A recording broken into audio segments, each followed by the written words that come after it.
It is August 3rd, 1998. We are interviewing Edward Harvitt, name at birth, Horowitz. Interviewer, Marilyn Simon. We are in Mountainside, New Jersey, United States of America. Language it will be given in is English. It was August 3rd, 1998. We are interviewing Edward Harvitt, name at birth, Horowitz. The interviewer is Marilyn Simon. We are in Mountainside, New Jersey, and the interview is being conducted in English. Would you please introduce yourself? What is your name? My name is Edward Harvitt. Would you spell your last name? Harvitt. Was that your name at birth? No, it wasn't. What was your name? My name at birth was Adolf Horowitz. Spell the last name, please. Horowitz. Did you have any other names at that time? Any nicknames? By friends, by family? Well, as a child I was called Dolek, which was Polish, sort of an abbreviation for Adolf. What is your birth date? June 29, 1929. And your age today? 69. What town are you from, or city? My place of birth? Mm-hmm. Well, it's a little complicated. When I was born, the name of the city was Stanislavów, and it was in Poland. Now it's called Ivano-Frankivsk, and it's in Ukraine. The town did not move, just the borders shifted. Mm-hmm. Would you say that was a large city? Yes, it was a regional capital of Galicia, and Galicia consisted of three capitals, region capital cities. Mm-hmm. The larger one was Lvov, then came Stanislavov and Tarnopol. It had a population before the war approximately between 80 and 100,000, and now the population is about 350,000 people. Tell us about your father. What was his name? My father's name was Joachim, and then his last name? Horowitz, and then Jewish was called Chaim, which stood for life. Unfortunately, he didn't live too long. Where was he born? He was born in Stanislavów, and his parents came from the same area. What type of education did your father have? I'm not sure, but I think that I don't think he finished gymnasium, which was sort of a high school. I don't know whether he did or not really. I know he did not attend any higher schools of education. What about his occupation? What did he do? He was a businessman. My grandfather was also a businessman. They had a store, and my father was a supplier of foodstuff to the Polish army. Where did they get their stuff from to supply the army? Well, they used to get either from the farms or manufacturers. I really don't know. But there was primarily food products. You were quite young, but did you ever help in the store? I used to come occasionally to the store and probably caused more damage than good, but I was there quite often. Uh-huh. Was your father ever in the military? No. When you think of your father, what comes to mind? What images come to mind? The image that I see my father as a happy person. My family was sort of well off for the times and for the place that we lived. And he was a very outgoing person, extroverted, and he had a lot of friends. And because of his being outgoing, he had very many connections within not only the Jewish but the non-Jewish friends that he had and people. And that's how he really established himself as being the supplier to the Polish army. Was he religious? I don't think he was very religious. No, he was sort of traditional. My grandparents were more religious, but I don't remember him as being very religious at all. No. Did he tell stories? Did he sing songs? Did he do fun things with you? I don't remember him ever singing, but he would play ball with me, and we lived on a street which was not that far away from the park in the city, and we used to go to the park as a child, I remember. But I don't remember him ever singing. If I were to ask you your one strongest memory of your father, what would it be?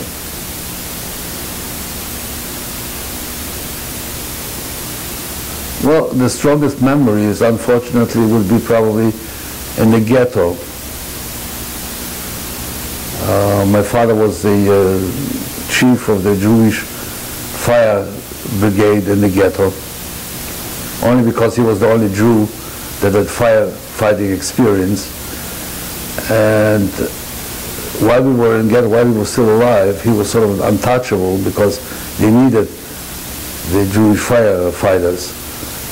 And the strongest possible thought I have of him is when there was an action that they were going to take people away to camps or take people away out of the ghetto, the Jewish people, he would walk around and warn people and hide people and so forth.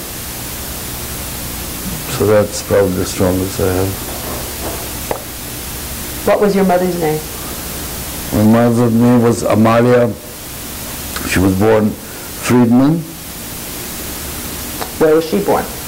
She was born actually not too far away from Stanislavov in Galicia, but as a small child, her father died, and her mother took my mother and her sister to Vienna.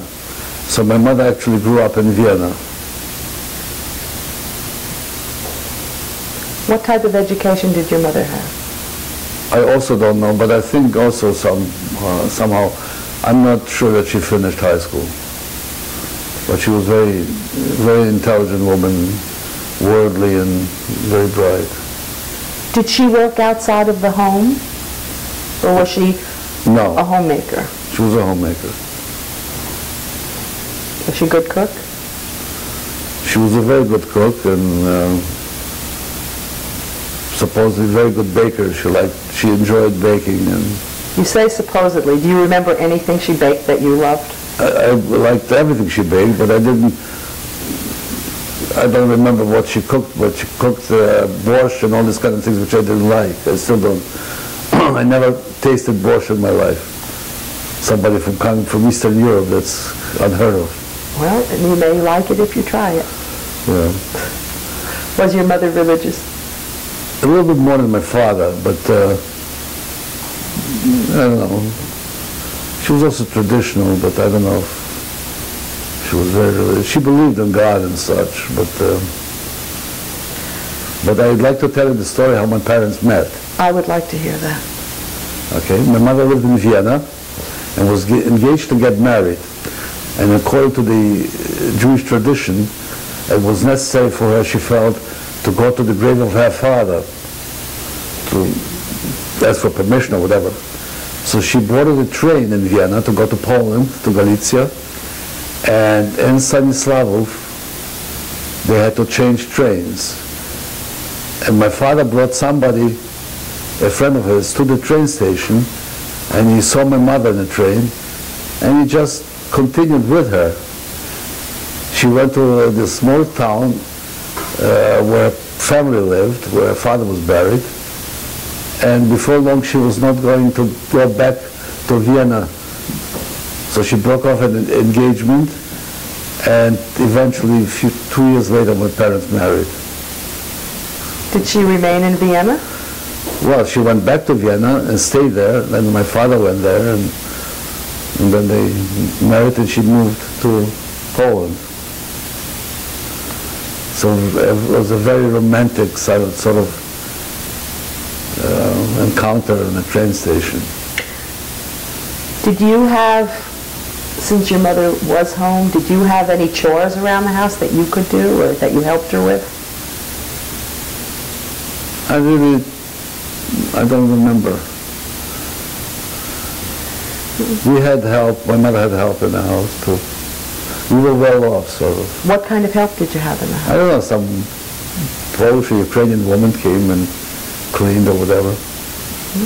Because even though the house that we had, and I have a picture of it, was only like 3 or 4 streets away from the center of the town, it did not have plumbing running.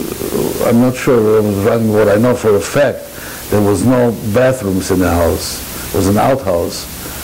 And when I came there 50 years later for a visit, that outhouse is still there.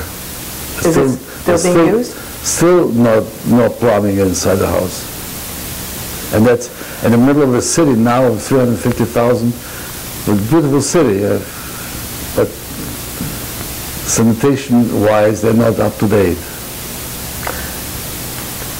When you think of your mother, what's the strongest memory that comes to mind about her?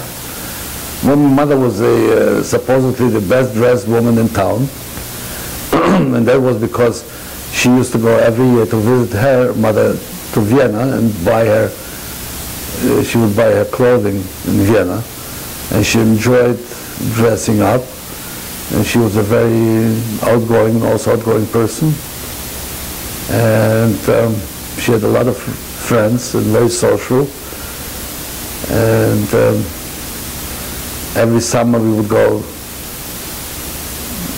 Got married with my mother. We spent the summer in the Carpathian Mountains, which was not that far away from Stanislavov, and that's where she learned how to speak Ukrainian, because actually when she married and she came to Stanislavov, she only spoke German, and my parents spoke German with each other. But she learned how to speak Polish and Ukrainian. How did your father know German? Well, the area that Stanislavov was at one point, before it became Poland after the First World War, it was part of the Austro-Hungarian Empire.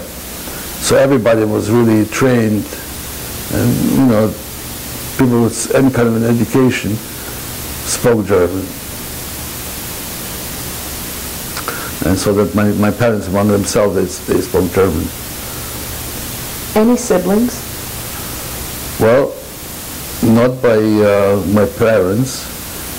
I was the only child, but after the war, my mother remarried, and my stepfather brought into the marriage also a son. His wife was killed during the war, and my stepfather's son became a brother to me, and we are like brothers, and we live within walking distance now, and our children are like brothers, really. So we're very close with my I call him stepbrother. But what was your stepfather's name? My stepfather's name was Emil Gottlieb, Gottlieb for boy. And what can you tell us about him? Well, he was also from the area, Jewish man from that general area in Galicia, from a small town which was called Kopečince, and he was a businessman, and he had also that one son that survived with him, and his wife was also killed during the war by the Germans.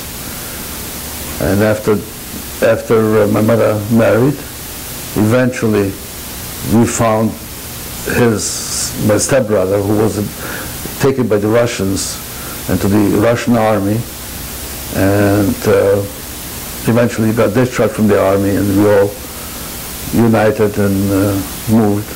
What is your stepbrother's name? Zygmunt And his last name?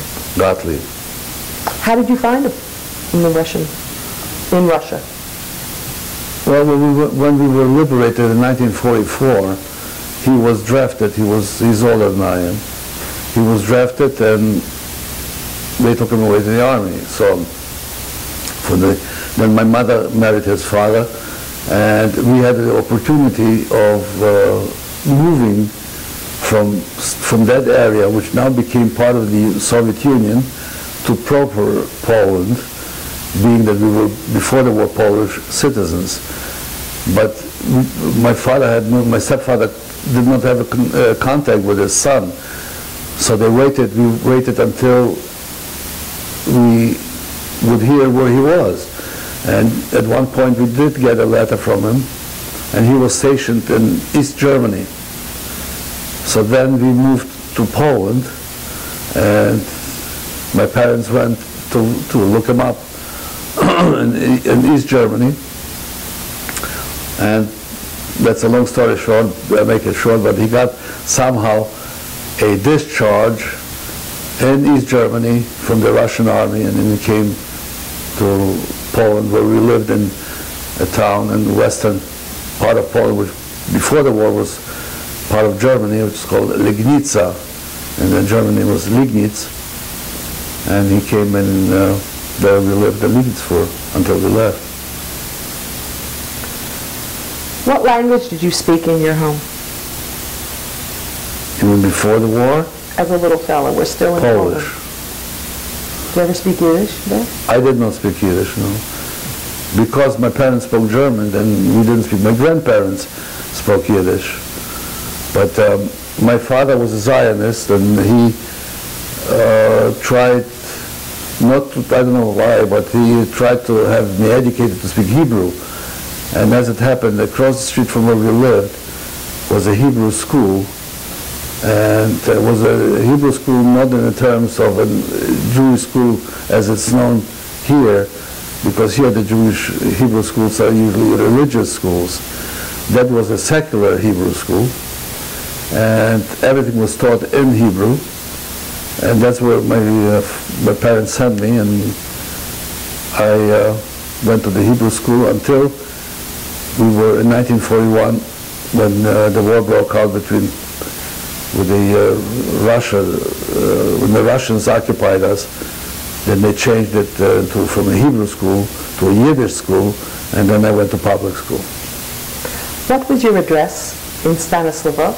The name of the street at that time was Goluchowskiego, and the number of the house was 14, and now the street was changed to Pushkin after the Russian poet, and now it's 14 Pushkin. How long did you live there? I lived in that house from the time I was born until the Germans came, occupied our town, and the Jews were ordered to move to a different part of the town where they created the ghetto. Describe your home for us. What was it like? My house? Well, I have a photograph. The house... on the inside, what was it like?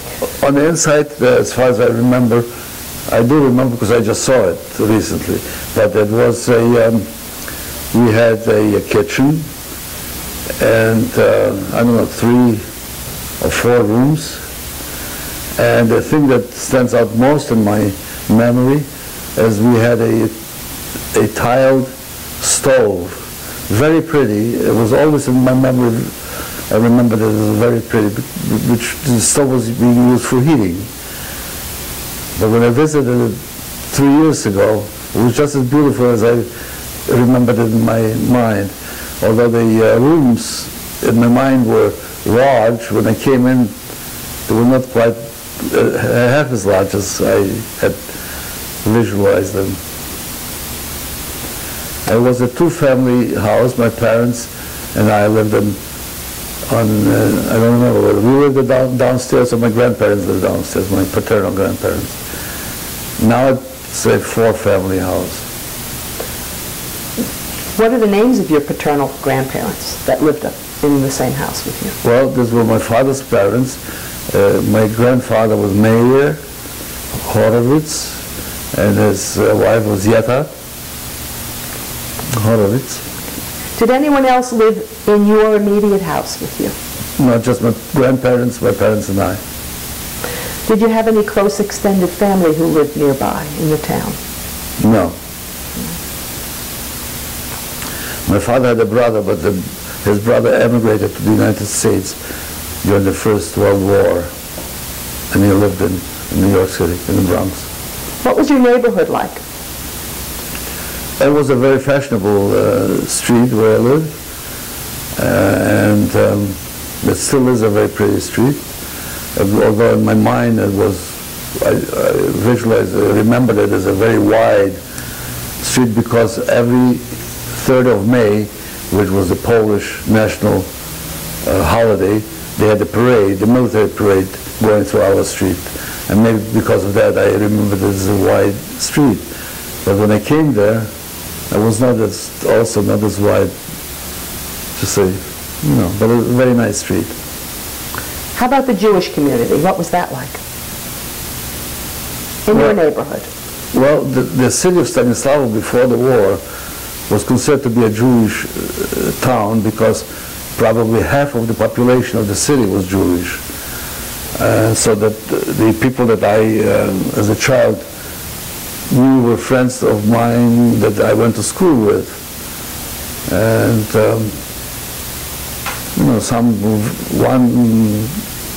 one of my colleagues, his family was the richest family probably in Galicia. He unfortunately did not survive, and others were my neighbor, Jewish boys from my neighborhood that I played with after school and so forth, and none of them survived really. How about the synagogue? How close was that to your home? The synagogue, there were many synagogues. Did you have a special one? Yes, we belonged, my grandparents belonged to a synagogue, but the synagogues before the war in Poland were different than the United States, because the synagogue, actually the physical building and all, was owned by this rabbi, and it went from father to son, and when he would retire, then his son would become the rabbi and so forth. And this synagogue was Reb Chaim, also Reb Chaim. And I occasionally went with my grandparents there, and I remember I went to Cheder for a short while, but that didn't last too long. And my mother used to go more often actually than my father, and when she needed advice, she used to go there. And she would get advice, and not always the best advice. Why didn't Cheder last too long? I don't know, maybe because I did not have maybe because my parents did not push me. I guess they were not that religious. And maybe because I went to a Hebrew school. So that did not and that was a secular school. What about your, excuse me, did your family celebrate any religious rituals in the home? Shabbos, for example. Yes, we did, because, we lived with the grandparents. What did you do for Shabbos? I don't remember? I don't remember specifically what we did, but I remember that usually we used to have a Friday night Shabbat dinner, and my grandparents, or my mother maybe too, lit up candles, and so it was a sort of traditional home, and I don't know whether because of my parents, or most likely it's because of my grandparents. It's the Jewish population in my hometown in those days were the people who had some sort of education, a little higher education or whatever, were more secular and were not as religious as the poorer people who were not educated. And my parents didn't have any high education, but they were more I guess, involved with all kinds of neighbors, Jewish and non. What about Sabbath day, Shabbat during the day? Well, the store was closed, and I don't remember, we used to maybe go for a walk or something to the park, but don't forget I'm 69 years old, so it's a long time ago. How about other holidays? Pesach. Did you celebrate Pesach? Yes, we celebrated all the holidays. My family was sort of traditional, and did you ever have any birthday parties? probably, but I don't really remember. Now you were very young at this time. What is your earliest memory for you? For me, the memory is the school across the street, because my friends were there as well, and I sort of enjoyed going across the street. It was very convenient, and I had my friends who played, and What did you play? I don't know, hide and seek and stick ball, God knows, kick, soccer ball. And Did you have non-Jewish friends as well as Jewish friends? I don't really remember, to be honest with you. I only remember like two of my friends, but I don't remember their names even, and these were Jewish boys from my school who lived in the neighborhood. Well, how did you spend your day as a little fella? Well, I would go to school, I had the homework. I imagine my parents gave me some chores to do, and play with the boys. And girls maybe too, I don't know. What kind of a boy were you? I was a happy child. I had a very happy childhood. And, I especially remember the summer when my mother and I were out in the Carpathian Mountains. And it's a very beautiful nature-wise area with mountains and streams. And used to spend very nice times there. Did you ever think about what you wanted to be when you grew up? No. No. What about schools? What schools did you attend besides the secular Hebrew school? Did you attend any others? Not at that point. That was it. It was the Hebrew school, which was like regular school. And then after we were occupied by the Russians, I went to a public school, but it lasted very long, a very short time. And then then the Second World War broke out, and we were occupied by the Germans, and that sort of ended my education for a while. Okay, this is a good place to stop. We have to change the tape. Okay.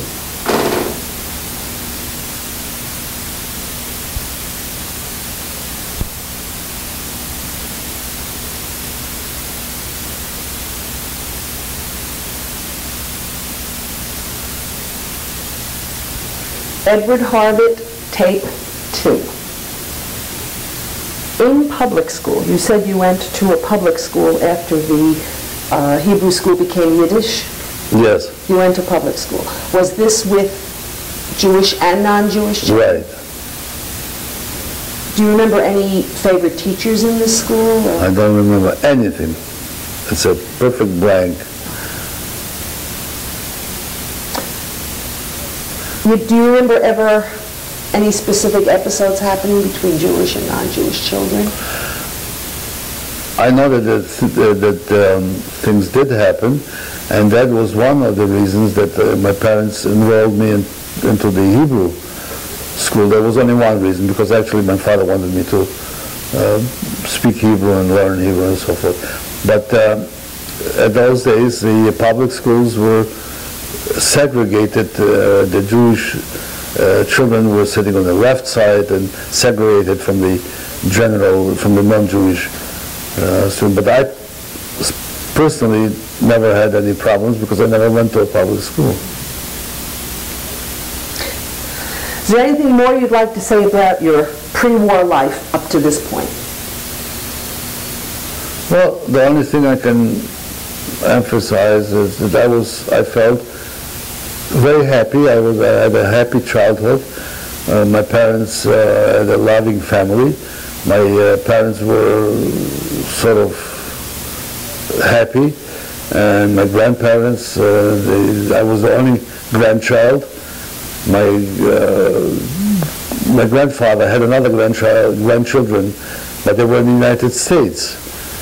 So in 1935, my uncle and his family came from New York to visit us in Poland, where I met my cousins, but I couldn't communicate with them because they only spoke English and I obviously didn't. And but in general terms, it was a very happy childhood, and you know. When did you first sense trouble or danger? Well, you mean from the Germans? From any changes? You said the Russians occupied. Yeah, when the Russians first came in, my grandfather was not allowed to live in the city. Why? Because he was considered to be a rich man, and he was forced to move out of the house and live in a village near our town, but not in the town. He couldn't live, my grandparents. My father, since he did not own the buildings or whatever, was okay, but shortly thereafter they mobilized young men into the Russian army. My father, who was a married man with a child, rather than being drafted into the army, he was assigned to the fire department. And he was trained to be a fireman, which eventually stood him well. When the ghetto was formed, he was appointed to be the chief of the Jewish fire department in the ghetto. Yes. So the minute that the war started, there was an upheaval within the world and within the family.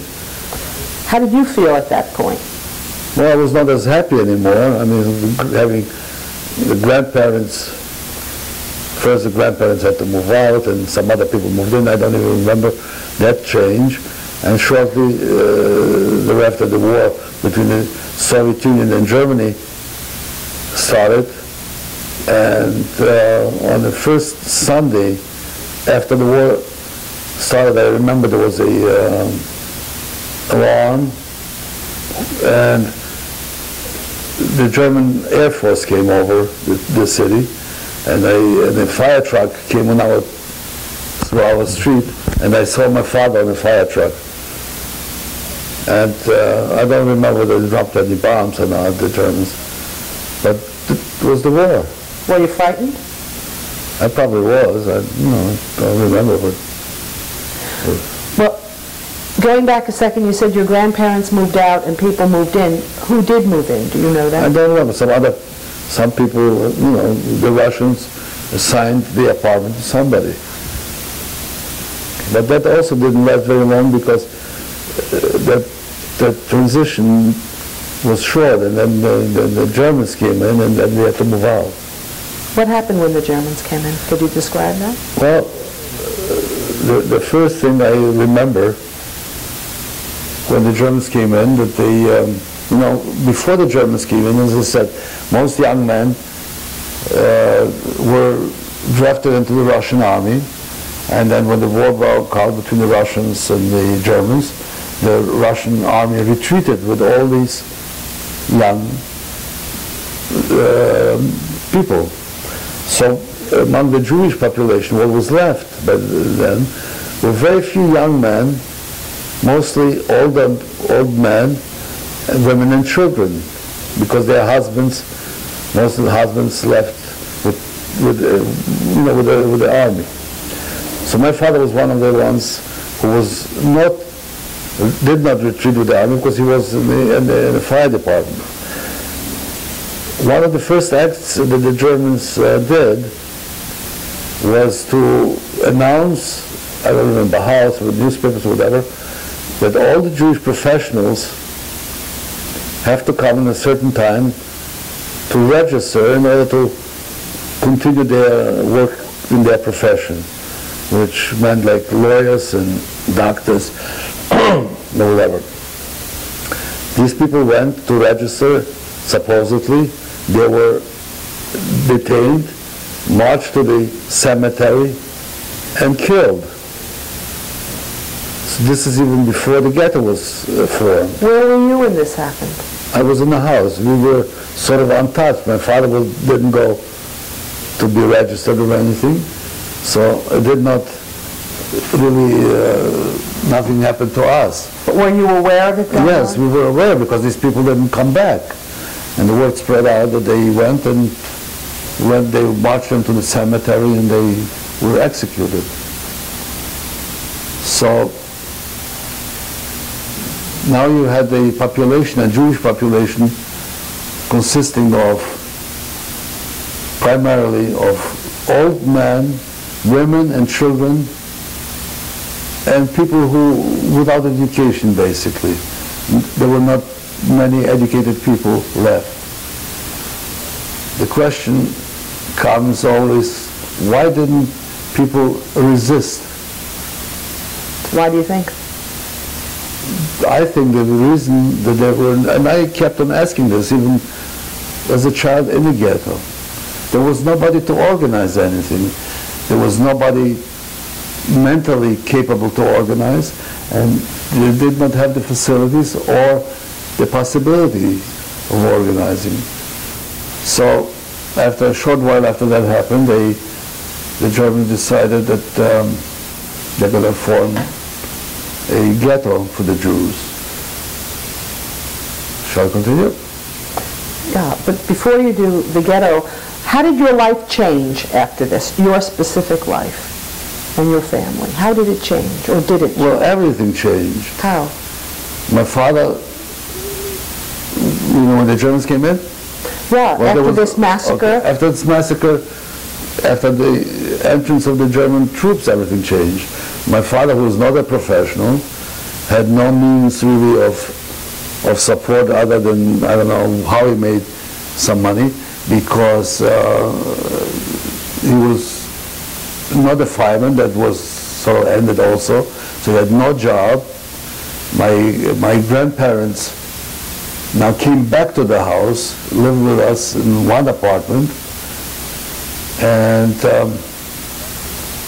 there was an upheaval not only amongst the Jewish people, but also amongst the population in general, because the Poles were also under pressure by the Russians and the Germans, and the Ukrainians also were under pressure by the Russians, so nobody was happy really, and the Ukrainians were hoping that Russia will give them independence, because that territory was under Poles, and the majority of the population in Galicia was Ukrainian.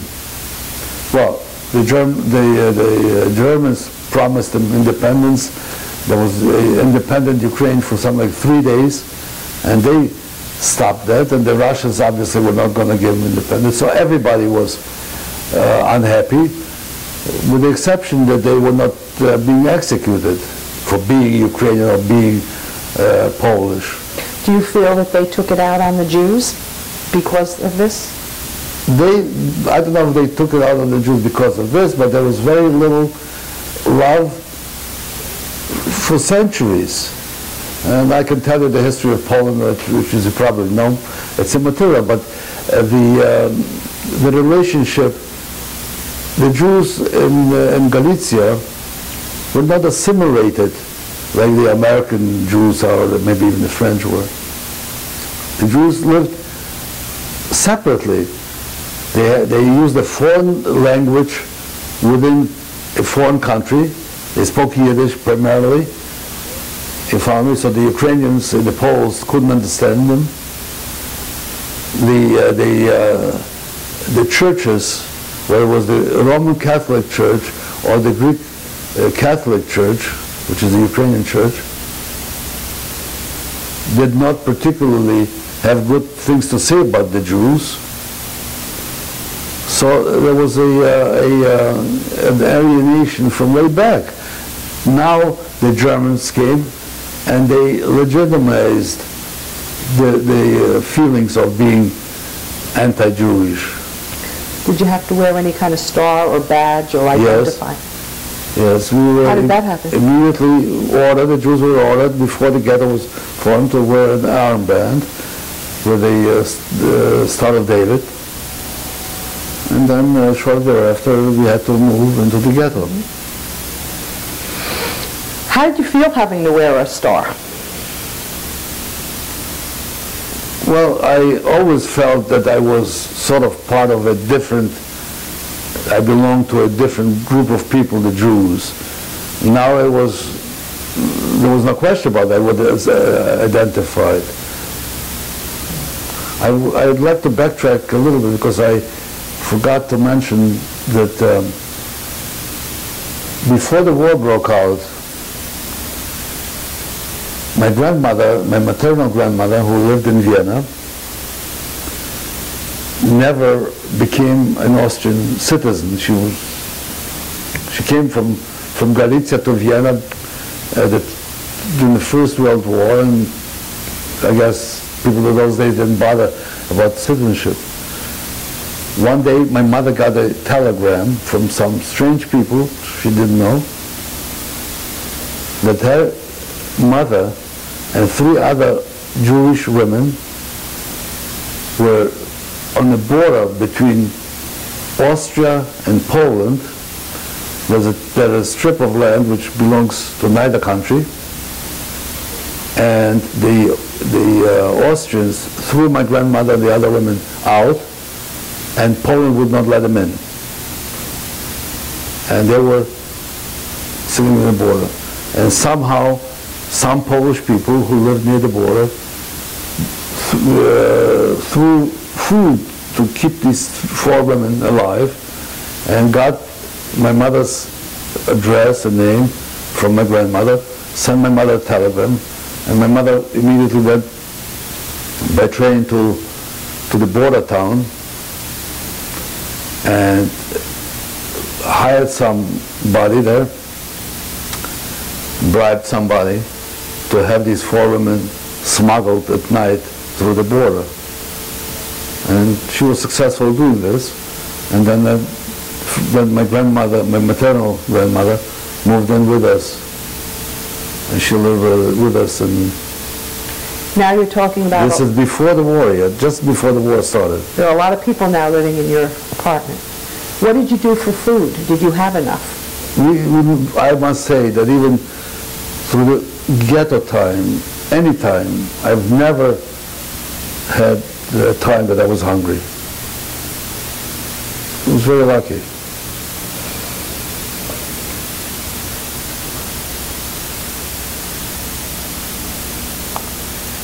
What about the ghetto?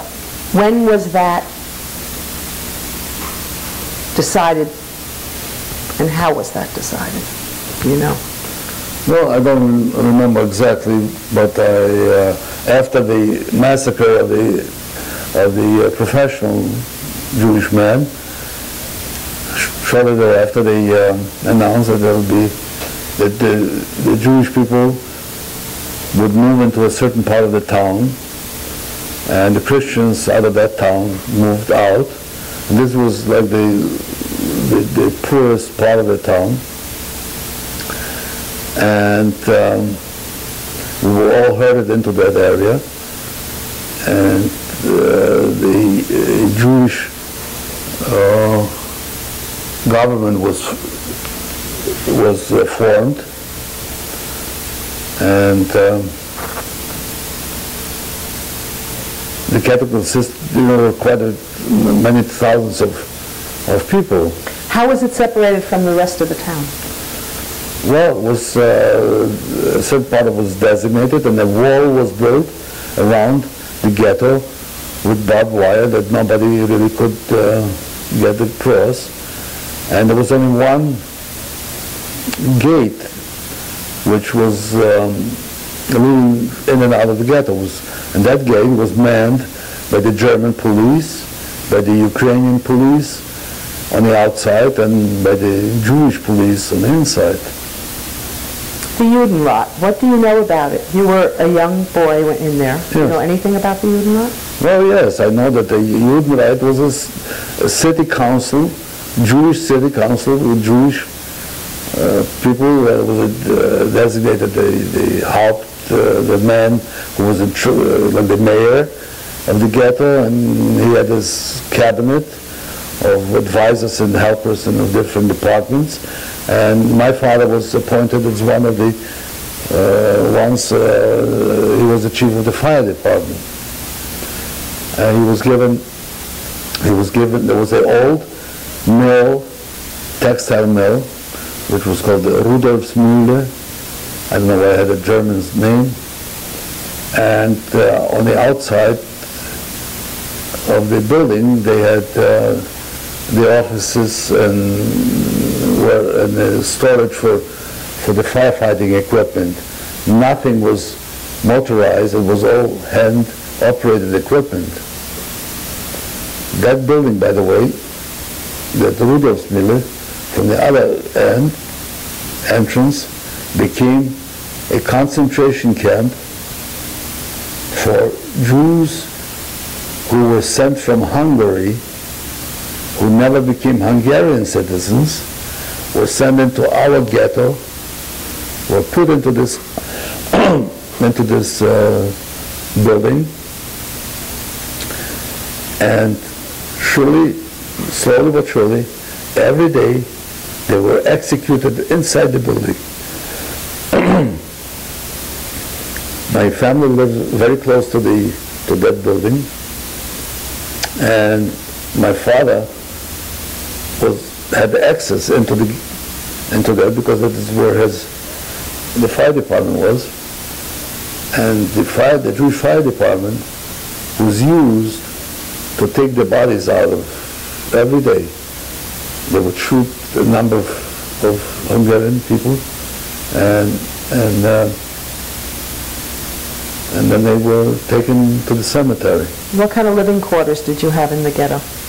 We were given as far as I remember, like a 2-room apartment, a kitchen in another room, and there were my father's parents, my mother's mother, my parents and I. So we were 6 people. And then I could hear out of our apartment, every day could hear these people being shot inside the. As I said, my father had access because so the Hungarians contacted my father somehow, an underground from Hungary, and he was able to smuggle out a few young men, few Hungarian Jewish men out of that, and they took him back to Hungary. How did you spend your day in the ghetto? I don't remember really specifically what I did, but there was nothing much to do really. Was there any kind of cultural activity at all? No, it was just, the activity was to stay alive. I remember walking the streets in the ghetto and seeing emaciated people, and I hope you never see this, you probably never will. People who are starving or malnutrition, what happens to them is, first thing that happens, they become very thin, but their feet swell up. So it's a picture that I can never forget.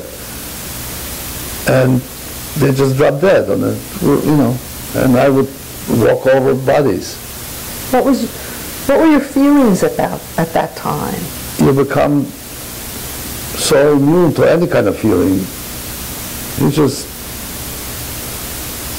go along, and then shortly after the ghetto was formed, I don't remember how much time went by, through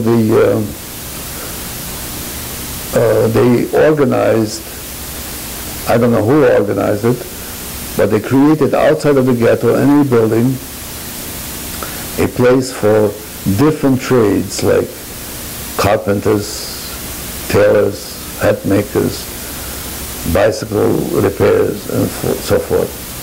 And through the connections of my father, as a 13-year-old boy, I got a job as a helper, mechanic helper to fix bicycles.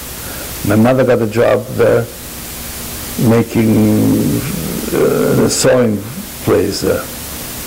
So every day I and my mother were leaving the ghetto, go to work, and then in the evening come back. We could not walk on our own. We would meet as a group on the Jewish side of the exit, and then led by the police, by the Ukrainian or the German, I don't remember. Did you need a pass to leave the ghetto? Oh yeah, we had identification, and we were brought in as a group from the ghetto to the workplace, and then at the end of the day back into the ghetto from the workplace. So I spent the day fixing bicycles and whatever. And where did you learn to do that? I was, I was helping somebody do that. I didn't know how to do it, but they taught me how to. It doesn't, you don't have to be a genius to do that. Did you ever have any contact with, or see people have contact with the Jewish police in the ghetto? Sure, constantly saw the Jewish police. What was their job? Their job was primarily the job of any kind of a policeman, to keep law and order.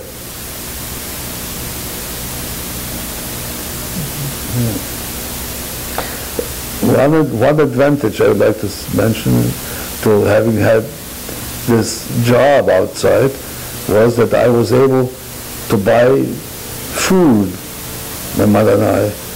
In other words, we would bring in things from the ghetto, whatever it was, and trade it for some... Where could you buy this food? Not buy it. People used to come to the place where we worked, and we would barter. We'd give them, I don't know, a jacket and get a loaf of bread or something like this. And in a certain hour, we would meet at the secretaries of the manager of that building.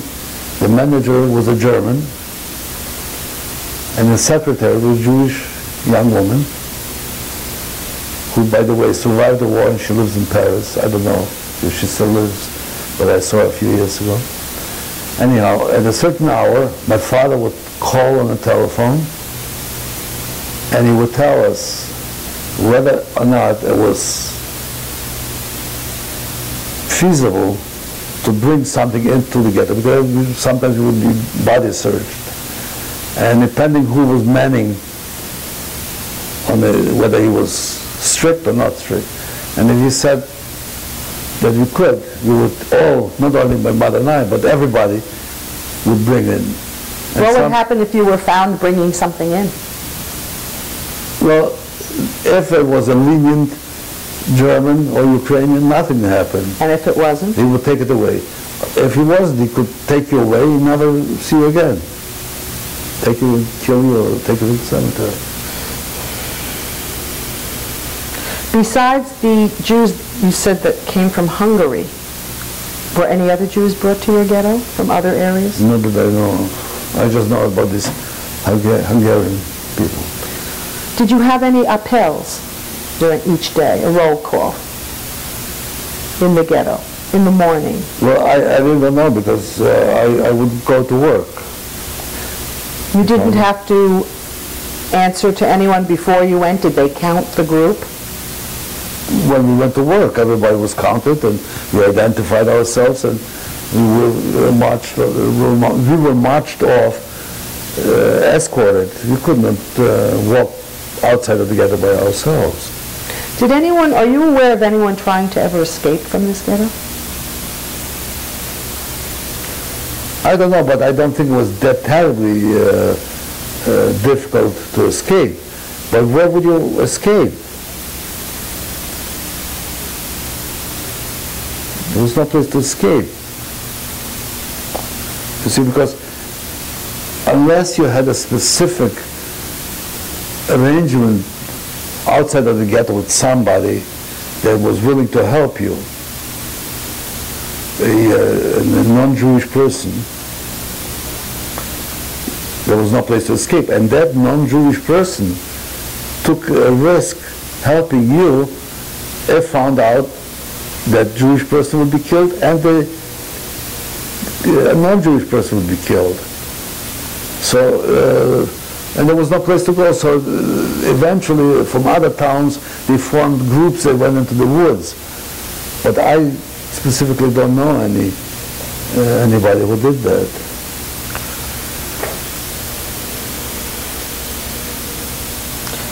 What happened next? Well, what happened next was one day a Ukrainian policeman came to the ghetto to arrest a Jewish man on a specific charge. I don't know what was the charge. And that Jewish man took a bottle. This is all hearsay because I wasn't there to see it. But he took a bottle supposedly and he injured this Ukrainian policeman and he ran away someplace. The Ukrainian police notified the Jewish police in the ghetto to find and produce this man, and they gave him 24 hours to do that. Well, they could not find him. I don't know whatever happened to that man. They could not find him, so the following day, the Ukrainian police entered the ghetto, lined up the Jewish policemen, and every 10th Jewish policeman was hung on a lamppost. Then they took men only, older men, because there weren't too many young ones, to the middle of the ghetto on the main street, Belvederska. It's still called Belvederska. Across the street from the building where the Jewish police had its offices. Let's stop here. We have to change the tape and we'll begin again.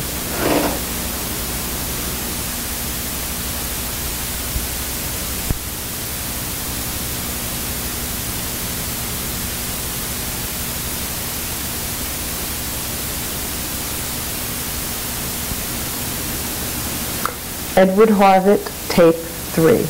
You were describing what was happening when the Ukrainian policeman was hurt, and you told us, so continue.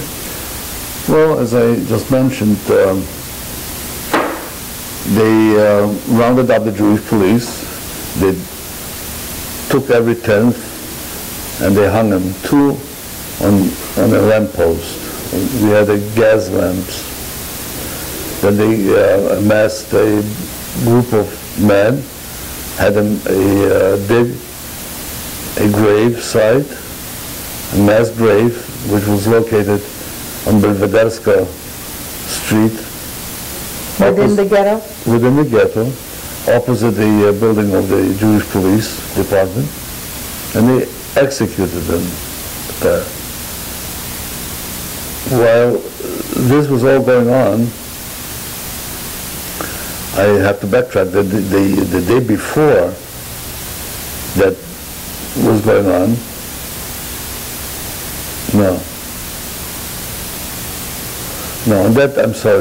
on that same morning, I went to work before that whole thing started with my mother. But when the day came, wait a minute, I'm so confused now. The day before, the day before, I was at work with my mother, and we were held overnight, so we would not be in the ghetto when this was happening.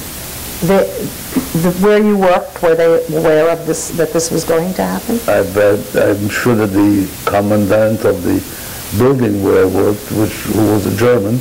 He must have been advised, because why would he have kept us?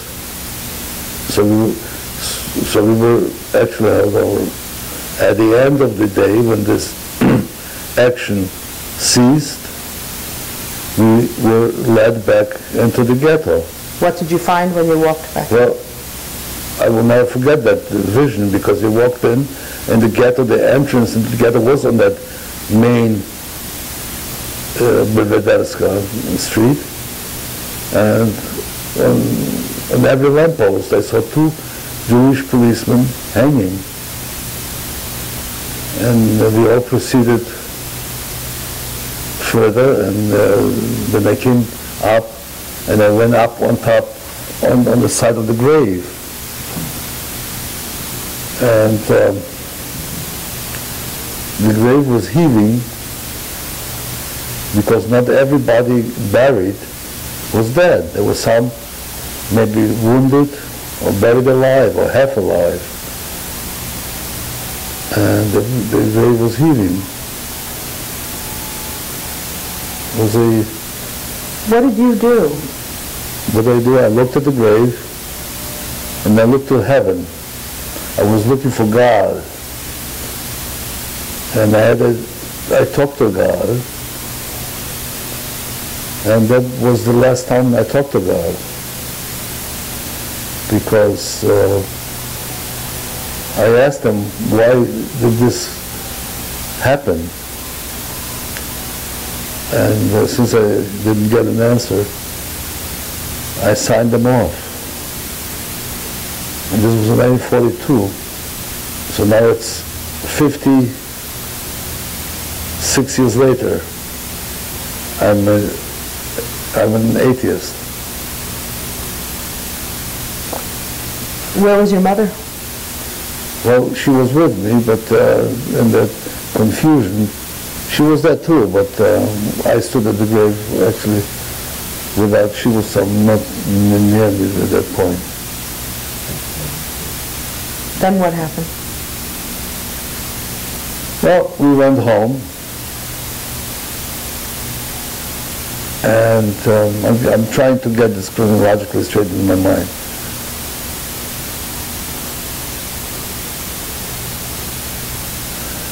And the next thing that happened was one day, I guess people have like a special sense that they sense danger. I don't know, maybe somebody came or whatever, and it became a panic that they're coming to take people out of the ghetto, take them away. And so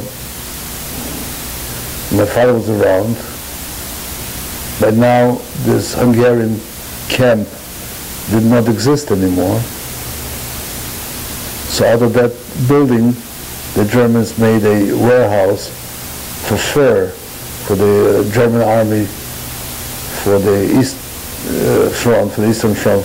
They kept fur. So a lot of people started roaming around, and everybody was nervous, and all of a sudden somebody came around and said that they're taking people away. So a whole group of people came, my family and everybody else, other people, and my father opened up that building in the back of the fire department, and he let us into the warehouse. And he told us to stay there, and he would be outside, and if something happens, he'll come. So it lasted a while, and then he came running in and he said, hide, because they're coming to get people away. So we all crawled underneath and hid. This was a tremendous warehouse. I mean, inside of as far as I remember, it must have been like maybe 20 feet ceiling, and a very, very big room full of different kinds of fur. So we all crawled underneath and so forth. And we lay there quietly. And at one point I hear footsteps, like military boots, walking in, and commotion and German, speaking the German language. And then I hear some German saying, "Is there anybody hiding here?" And I hear my father's voice, "Nobody is here." And there's more commotion, and then there's much more commotion, and all of a sudden I hear 2 gunshots. And there's more commotion, and eventually I'm uncovered, and my mother's uncovered, and my grandparents. And we are taken out, and I keep on telling you, my mother holds me by the hand, and my grandparents and all these people, and as we walk on the street, the group gets bigger and bigger and bigger because people are being brought out of different houses, and we are being marched towards the middle of the town where the Jewish police is, where the mass grave is. And I keep on telling my mother, "Let's run. If we have to get killed, let's get killed from the running, not walking." And she was completely, like, she wasn't with me, she was completely devastated. And I didn't realize, she knew my father was killed, I didn't at that point. Your father was killed when? Yes, these 2 shots. When they said, "Is anybody hiding?" and my father said, "Nobody." No, they started searching, they found somebody, and they shot my father. But I didn't see him laying there, didn't know. And she didn't tell me. So she knew it, and she didn't care. And I kept on saying, "Let's go, let's go, let's run, let's this." And when we came to the center of the ghetto, there was the chief of the Gestapo for the ghetto. And he knew my father very well because, as I said, my father had the garage and there were the Hungarian Jews there.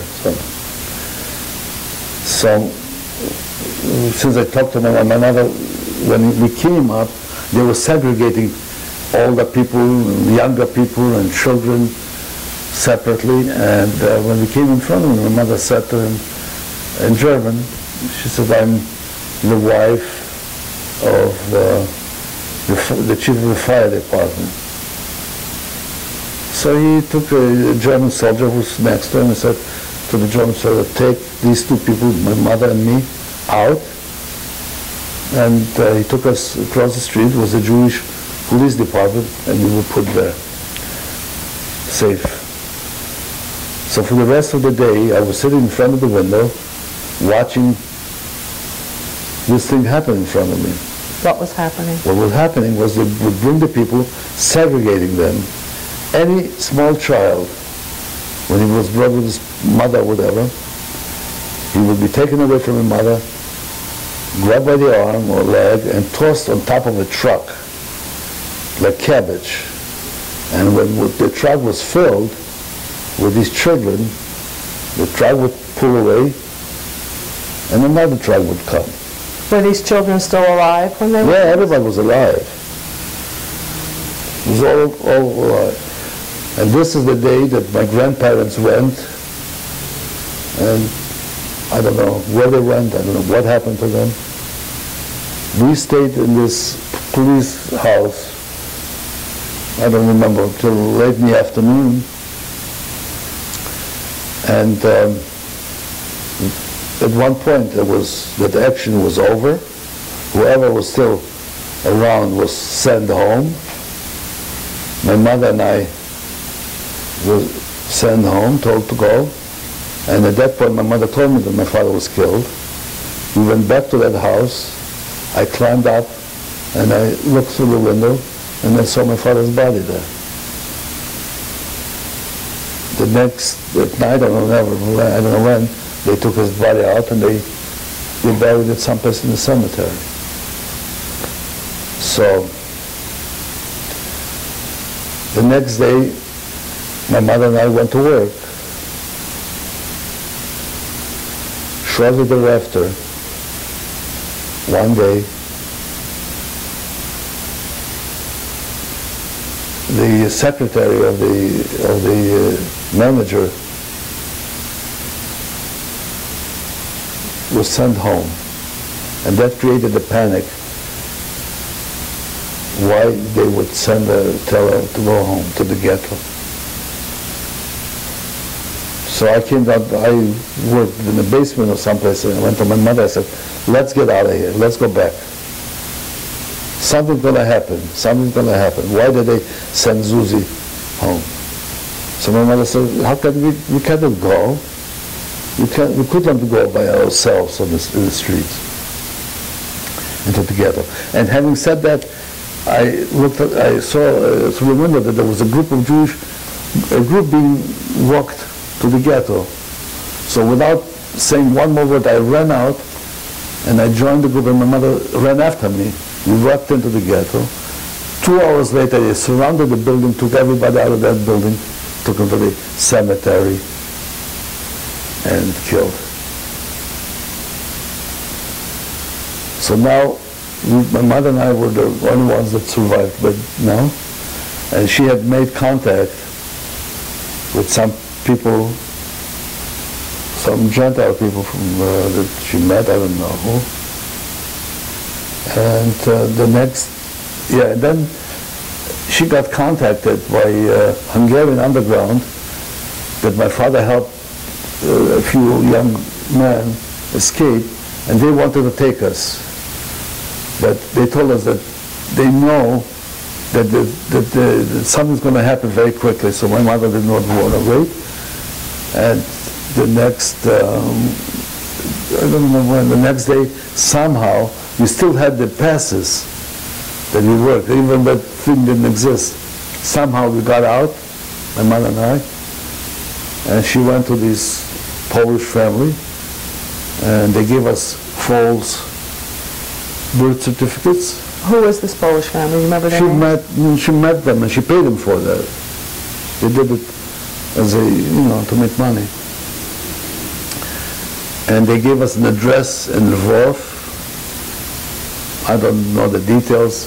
And we went to the train station with these false papers, different names.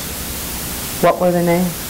Well, my name was Zygmunt Skutnicki, and my mother's name was Josephine. I remember it very well. Same last name?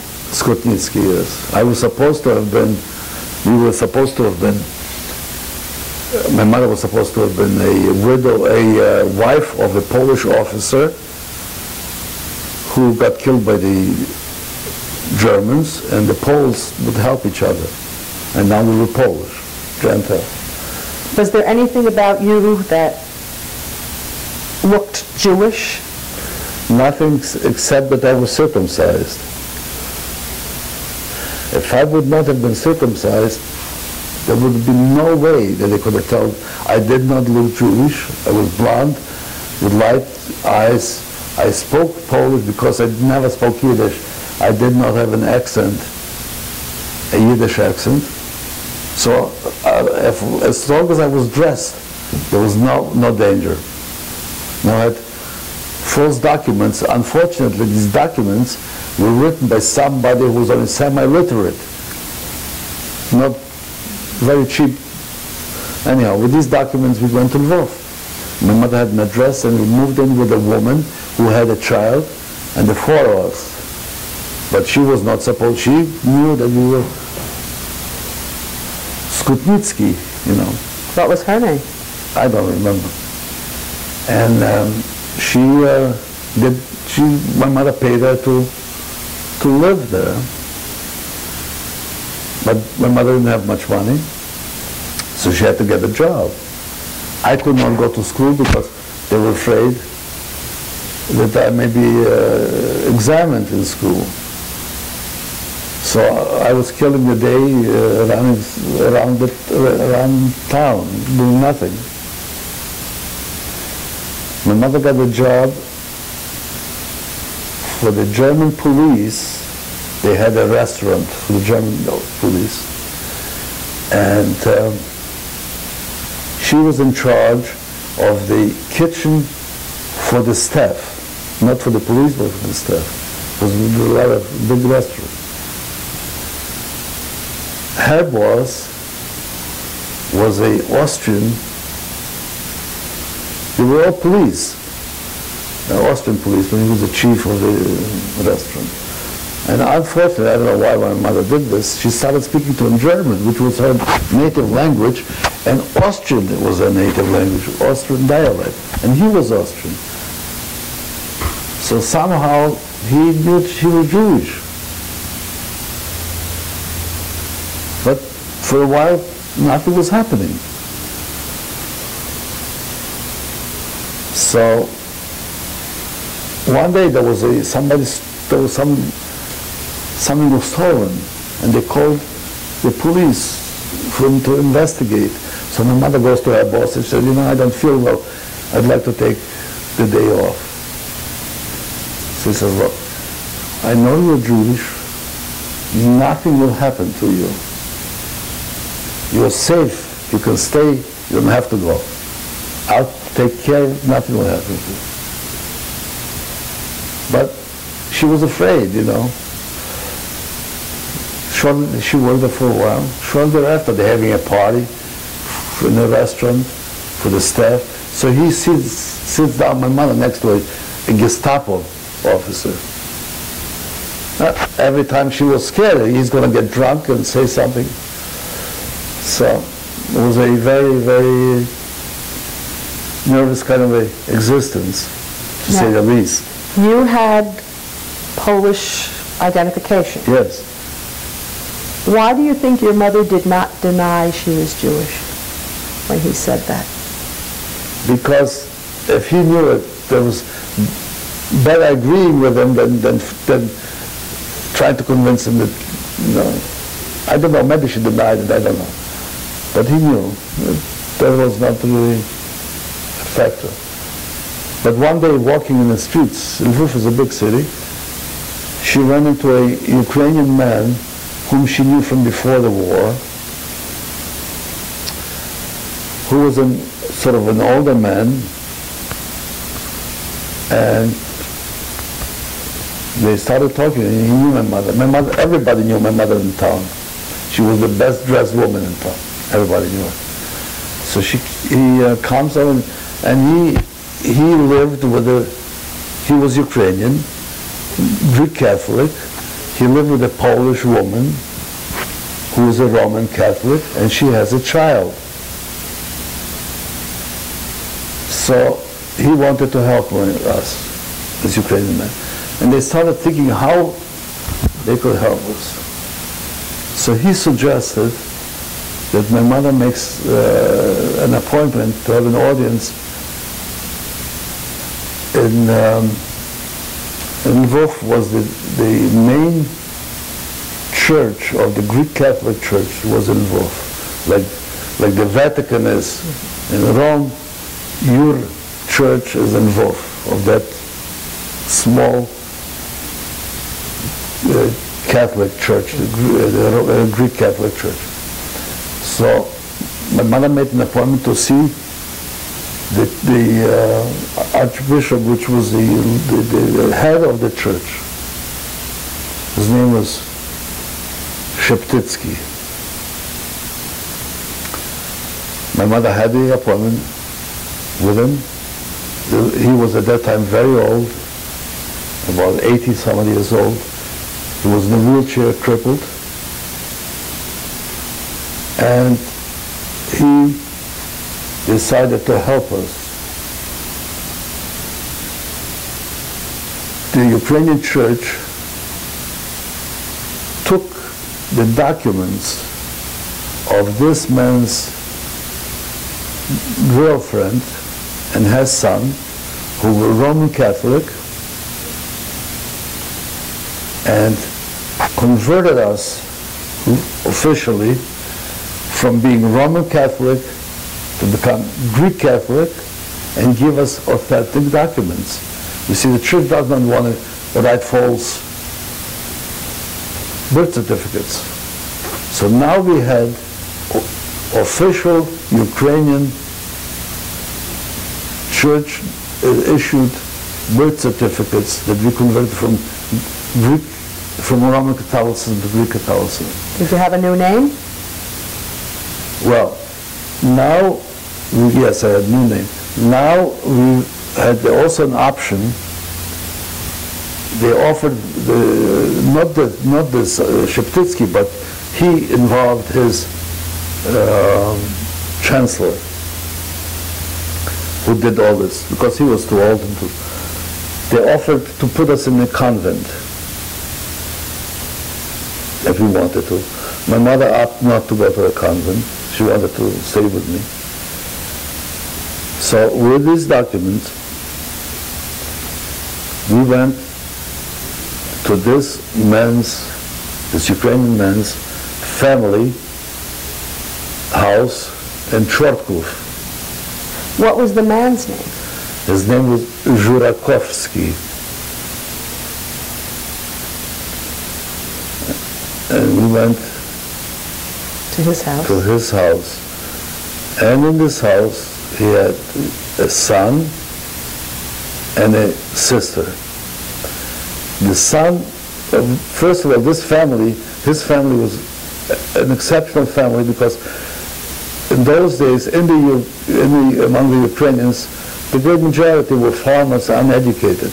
This was a very educated family. His son was a lawyer, his daughter was a teacher, and he had another son, a businessman, all college educated, which was unheard of practically. And he left us in this house and told him some sort of a cock-and-bull story that we had no place to live and this and that. And we got a room in that house, and about a week later, the lawyer comes back from his office, and he looks at my mother and he tells my mother, you know, since you came here, you looked so familiar to me, but I could not remember. But I knew you from someplace before. And this morning it occurred to me, you are Mrs. Horowitz from Stanislavov. When he finished law school, he was in court, working in court in Stanislavov, and my mother was known, so he never met her, but he knew who she was. What happened? So he says, listen, I wish you well, I hope that you survive and all of this, but you cannot live here. Because they're going to find you, they're going to kill you, they're going to kill me too. So you'll have to move out. Which in itself was already nice that he does not call the police, you follow me? So the next day my mother takes me and we walk to his sister, who's a school teacher in the country, about 5 miles away, who supposedly doesn't know that we are Jewish either. And she asks if I can stay there for the day, and my mother says she's going to look for a place to live. I stay, and she spends the day going, looking, whatever, and comes back in the evening all worn out from a whole day walking.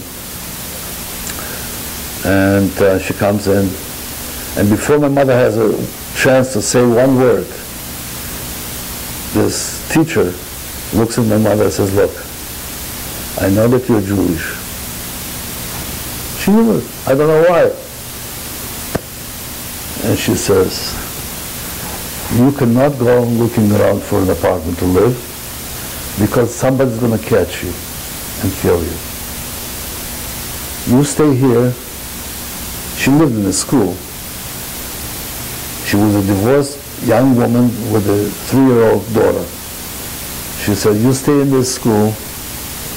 And she was very religious, and she said, with God's help, the 4 of us will survive, and or else they'll kill the 4 of us. But you don't go anyplace. And I tell you, I can hear it in Ukrainian. This is 50-some years later, I can hear these words. because I stood there. And we stayed there. How long did you stay there? We stayed there for the duration of the war, which was close to a year. I think, I'm not sure. What did you do that whole time? Well, now I was in the school. She was at school. There was a one-class school. My mother did not work. I did, so we had nothing to eat. I used to go, I went with her one day to steal a piece of wood in the woods, and they started shooting. Not, the warden. So I dived, and I stayed there for 2 hours. I was afraid to come out until my mother thought I was killed. And used to go to the farmers, help them a little bit and get some food.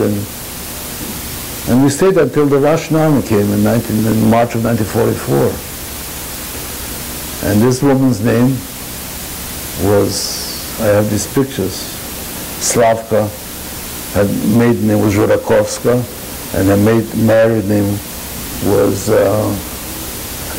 have it written down, it'll come to me. With her, she had a 3-year-old daughter. And her name? Irena, the daughter. And she was a very kind woman? The teacher? She was an angel. And maybe because she was so religious, I don't know. She risked her life and her daughter's life to save perfect strangers. She had not known us or anything. We didn't have any money. She didn't have any money. We didn't have enough to eat. But because she was a teacher, so the farmers brought us food. And that's how we survived. This is a place to stop. We have to change the tape.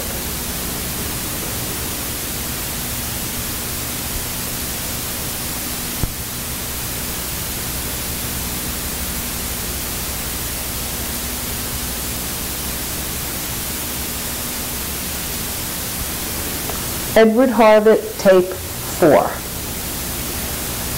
Okay, you were staying with the woman, the teacher, and her little girl. Yes. How long did you stay there? I really don't remember. I think it was about a year, less than a year. And then what happened? And then we were liberated. By whom? March 23rd, 1944 was the end of the war for me. The Russian army came and they liberated us. What was that like that day? That, for me, that was a wonderful day. First of all, I did not need to hide.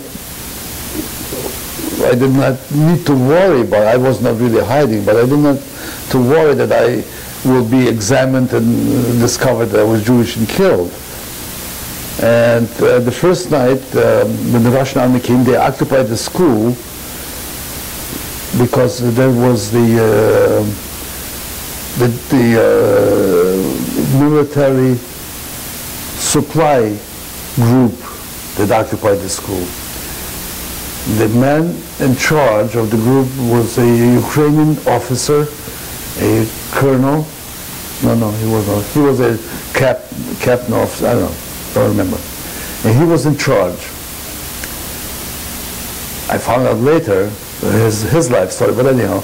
And there were many other officers, and they took a liking to me because I was a young kid. I was barefoot. I had no shoes. First thing they did is they gave me a uniform, a Russian uniform, and a pair of boots. And the officers played cards at night, and that Ukrainian captain won a lot of money, and the next day he gave me 2,000 rubles, which nobody had a penny, so I was rich immediately. Why did he give that to you?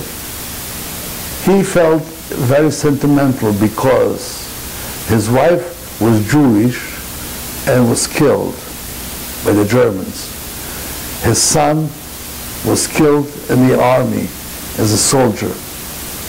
So he had this great affinity towards people like myself, that children, being in a situation that I was.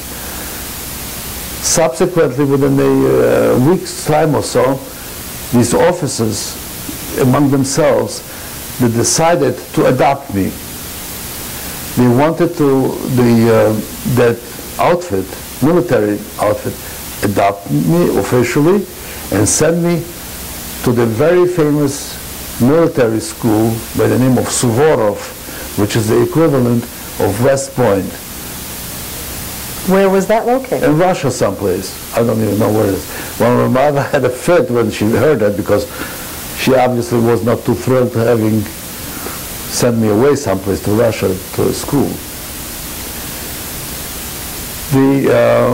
This group of officers stayed for something like 2 or 3 weeks while the front was fought, actually close to Romania, that the Germans held up their forces, the Russians, they couldn't move on. And before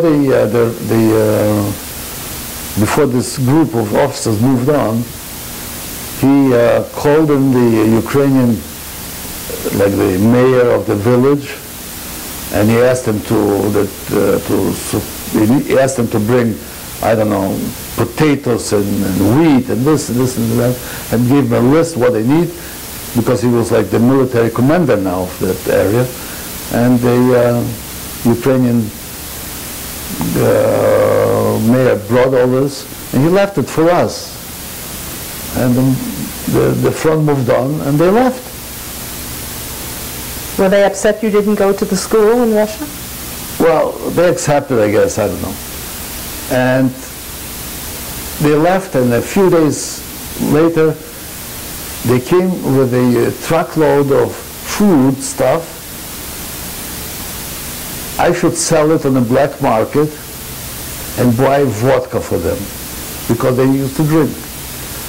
So this was my beginning of my business career. I became a black marketeer. They eventually moved further away.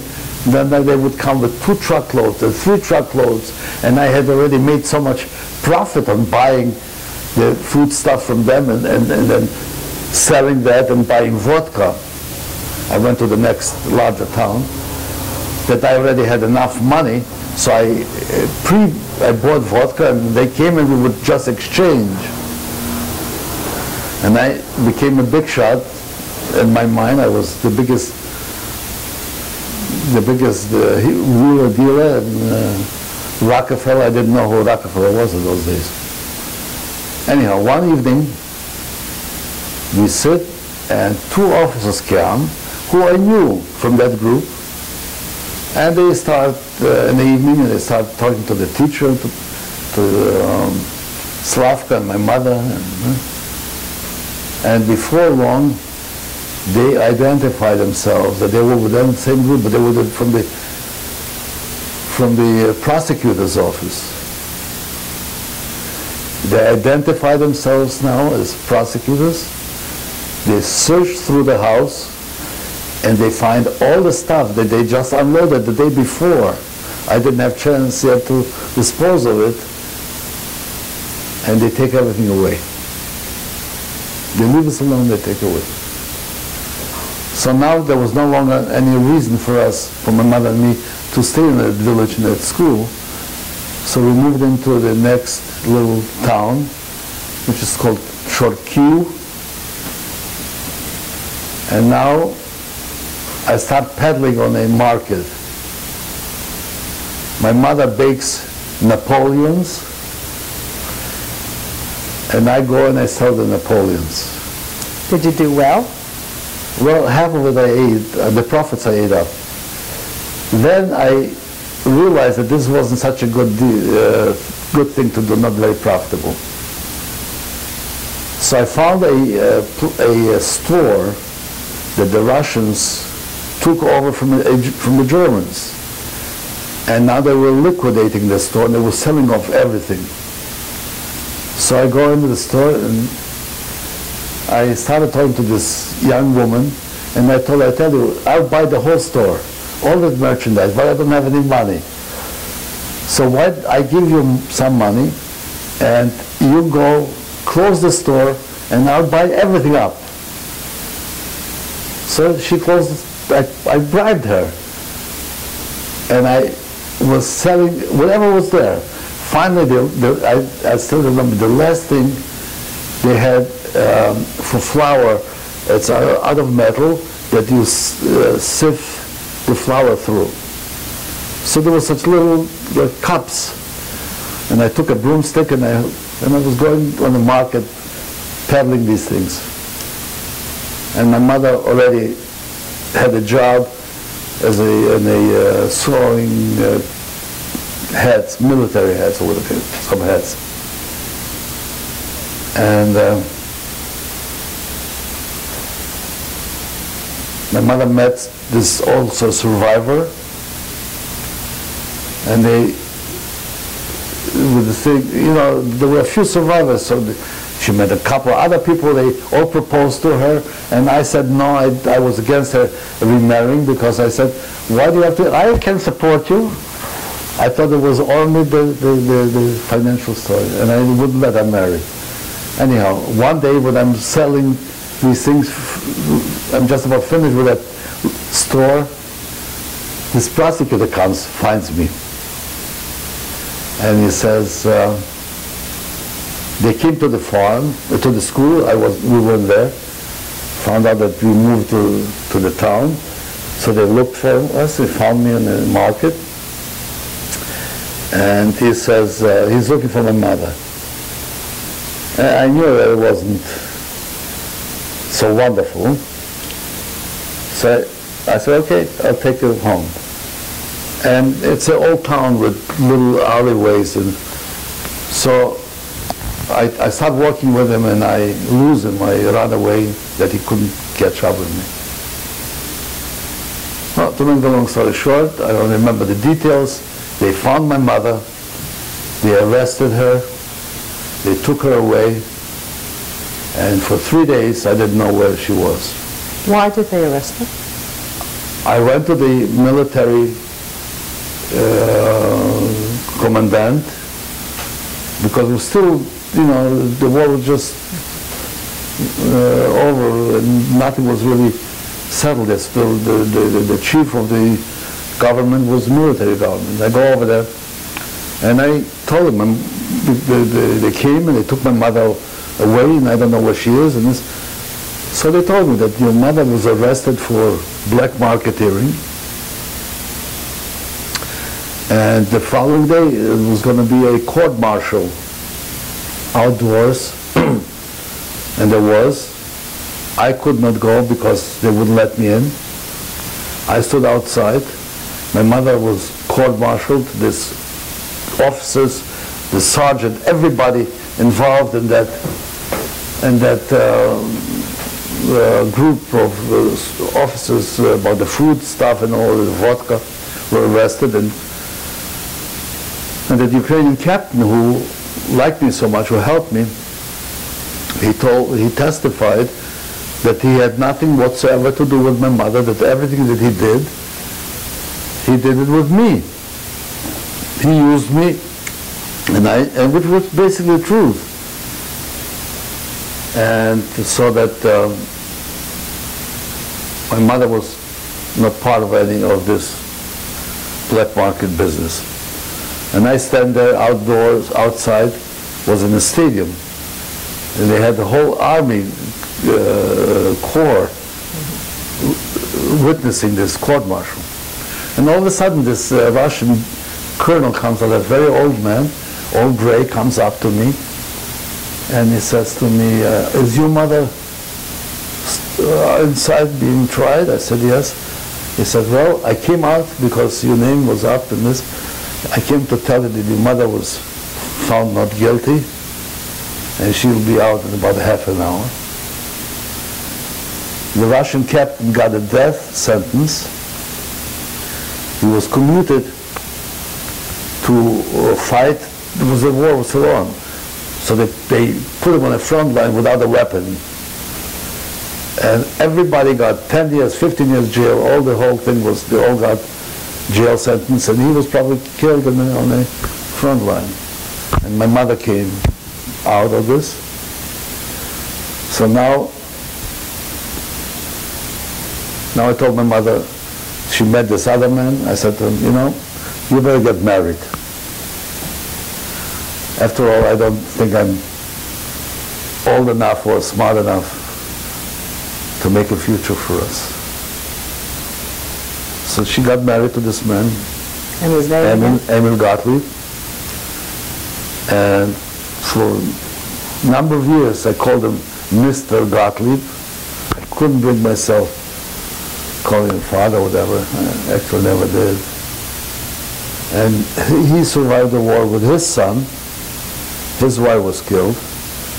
His son was immediately taken into the Russian army. And he didn't know where his son was.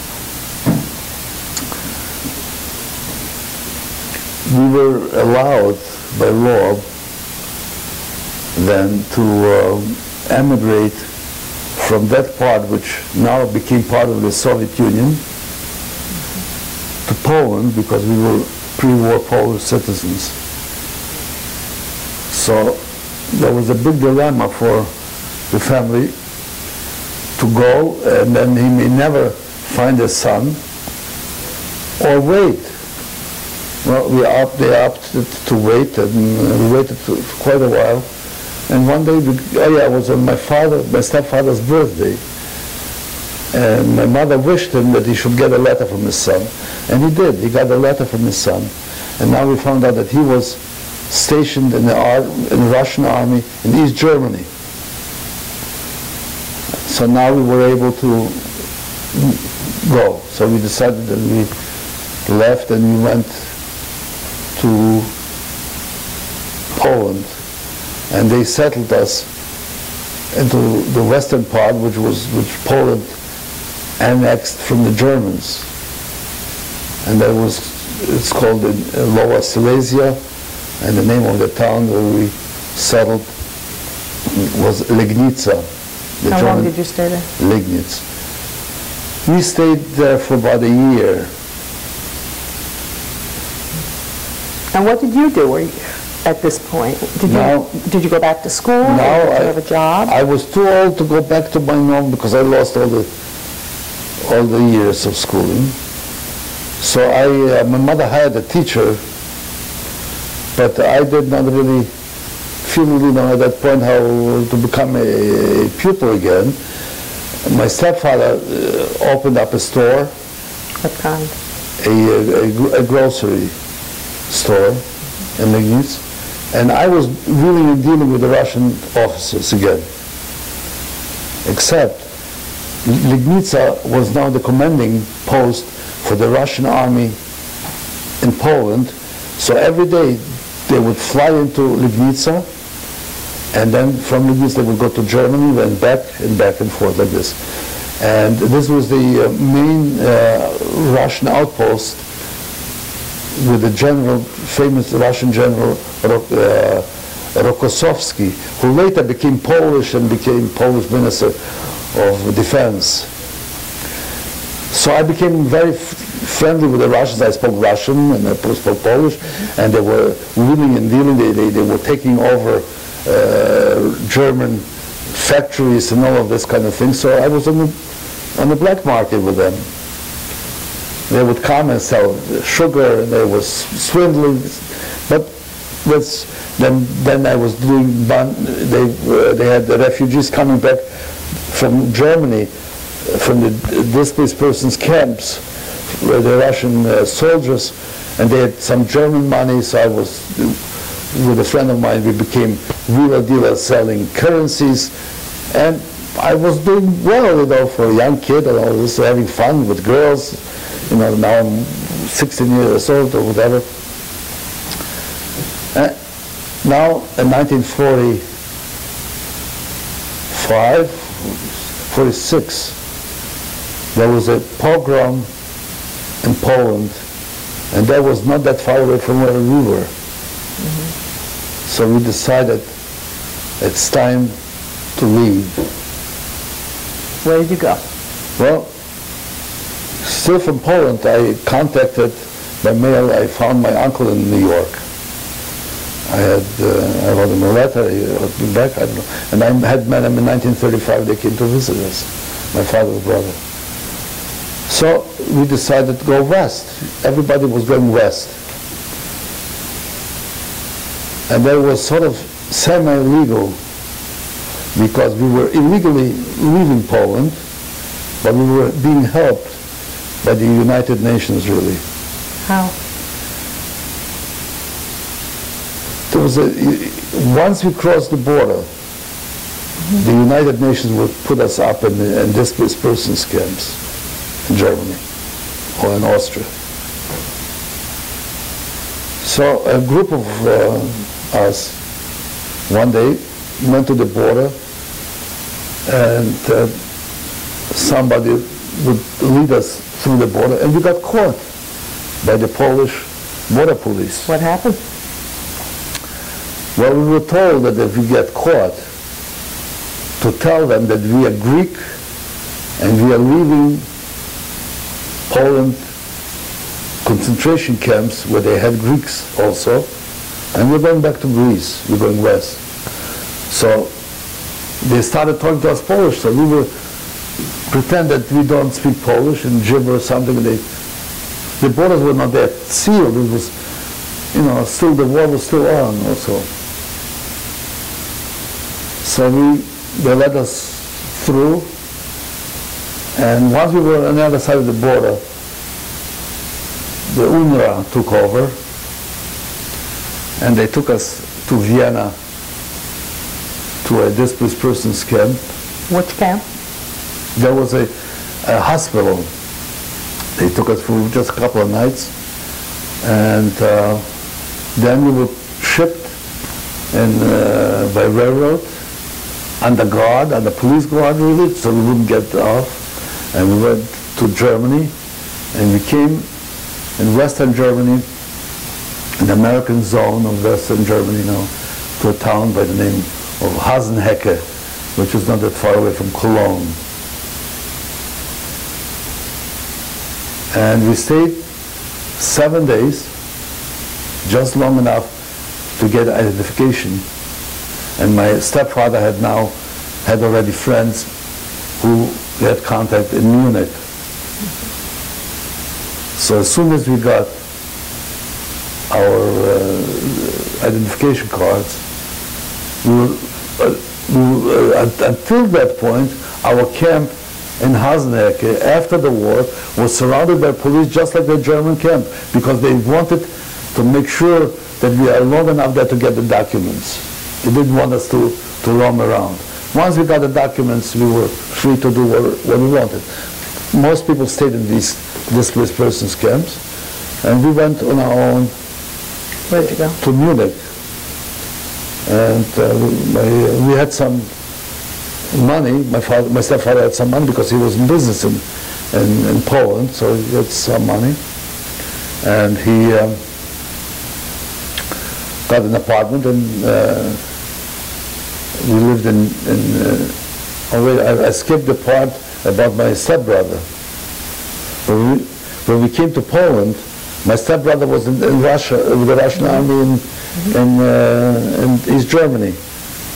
So my stepfather was friendly with the mayor in Poland, of the town, Legnica, and the mayor gave him authorization, gave an official permission documents to go to East Germany, and they found him in the army there, and they finagled away with the Russian officers to have him discharged,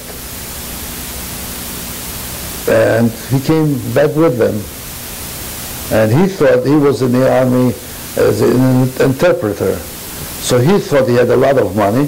So when I first met him, We only spoke Russian. He said, I have a lot of money. I said, how much money? He said, 900 rubles. And that evening, I took him out for a cup of coffee and a piece of cake, and that was 300 rubles. So he realized that was not a lot of money. he was in a state of shock. You know. How long did you stay in Munich? In Munich, I stayed close to 5 years. What did you do in Munich? Well, my stepfather went into business. He opened up an import house. And What were they importing? He was importing a lot of merchandise from the United States. He was importing nylon stockings and from England textiles. And he became very successful in that. And my mother finally persuaded me that I should give up my entrepreneurial business and get an education. So she hired a professor, and I don't remember how long, a number of months. He taught me, and I was too old to go to, I didn't feel like going to high school. I was too old, so then I took an entrance exam because I never had graduated from high school. So I took an entrance exam to an engineering school, and I passed it, and I enrolled, and then I went there, and I graduated engineering school in Munich. What was your degree in? My degree is in engineering and mechanical engineering. Did you have a social life in Munich? Did I have a social life? I had a very extensive social life because I love dancing. And I used to go sometimes straight from the dance to classes.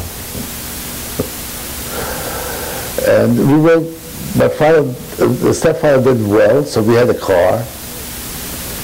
And my brother was older, 6 years older than I, so I had a hard time getting the use of the car, but somehow I managed. And Munich is a beautiful city. And when we first came, was devastated because it was right after the war. It was all bombed out. After you got to Munich and you're in engineering school and you were having a wonderful time, what did you do about your Greek Catholic religion? Or what did you do about this? Look, the Greek Catholic religion, for me, my mother served only a purpose of surviving the war. And then what? And then I became Adolf Horowitz again. The minute the Russian army came to that school and I was liberated, I ceased to be Uzhurakovsky, whatever, Skotnitsky, all these names, and I became Adolf Horowitz, the Jew. I never was religious, and never am I now, but I was born Jewish and I am Jewish, so that's what it is. Okay. How long did you remain in Munich again? I have to stretch this. I'm Jewish because I was born. If I had to choose it, I probably would not choose to be Jewish. But that's what it is. I am, and that's what I am. How long I was in Munich? Close to 5 years. We lived in Munich then. As I said, my father did very well. We had a house with a swimming pool in a very nice area. It was a Nazi development that the Americans took over, and there were only about a handful of houses that were civilian, non-Americans lived. Mm-hmm. And I don't know how he was able to rent this house. To come to visit us, you had to go past an American military post to get into this development. But we had nothing to do with it, really. When did you come to the United States? We arrived in the United States. My uncle sent us an affidavit, and we came to America in 1951. Do you remember the ship you came in on? Yes. What was it? Queen Elizabeth. And where did you come to? To New York. We came from Cherbourg, from France, to New York. How did you travel on that ship? Not first class and not third class, we came second class. Was it good? My stepfather, I want you to know, was the type of a man that enjoyed spending money. He was making money, and he liked to spend money. He was not flaunting it, but he just enjoyed the finer things in life. And that's the, when we had a car in Germany, there was a Buick. We had the first American car after the war in the city of Munich with German plates. Because that's how he went through the war. He lost everything he made, and he wanted to live up. How did you feel when you arrived in the United States? Well, we were picked up by my uncle. And his name again? Pardon me? Your uncle's name. Emanuel Horowitz. Well, I have to backtrack. When I came to Munich, I wrote a letter to my uncle. I from Poland, I wrote him once a letter, and I wrote him a letter from Munich. And my uncle came to America in a different kind of a time, different circumstances, had a different life. And I wrote him a letter. I had an accident. I was in the hospital, and I wrote him a long letter. No, I wrote him before that. And I didn't get an answer. So when I was in the hospital, I got peeved. I had nothing to do. And I wrote him a very nasty letter. Let's stop here. We have to change the tape. Okay.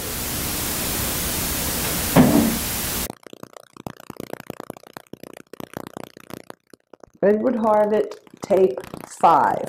You wrote to your uncle. Yeah, when I did not get an answer, and I wound up in the hospital having had an accident, and having a lot of time to think, I felt very bitter about my uncle because he was the only relative I had who I knew from before the war who didn't write to me. At this point, I don't need anything material from him.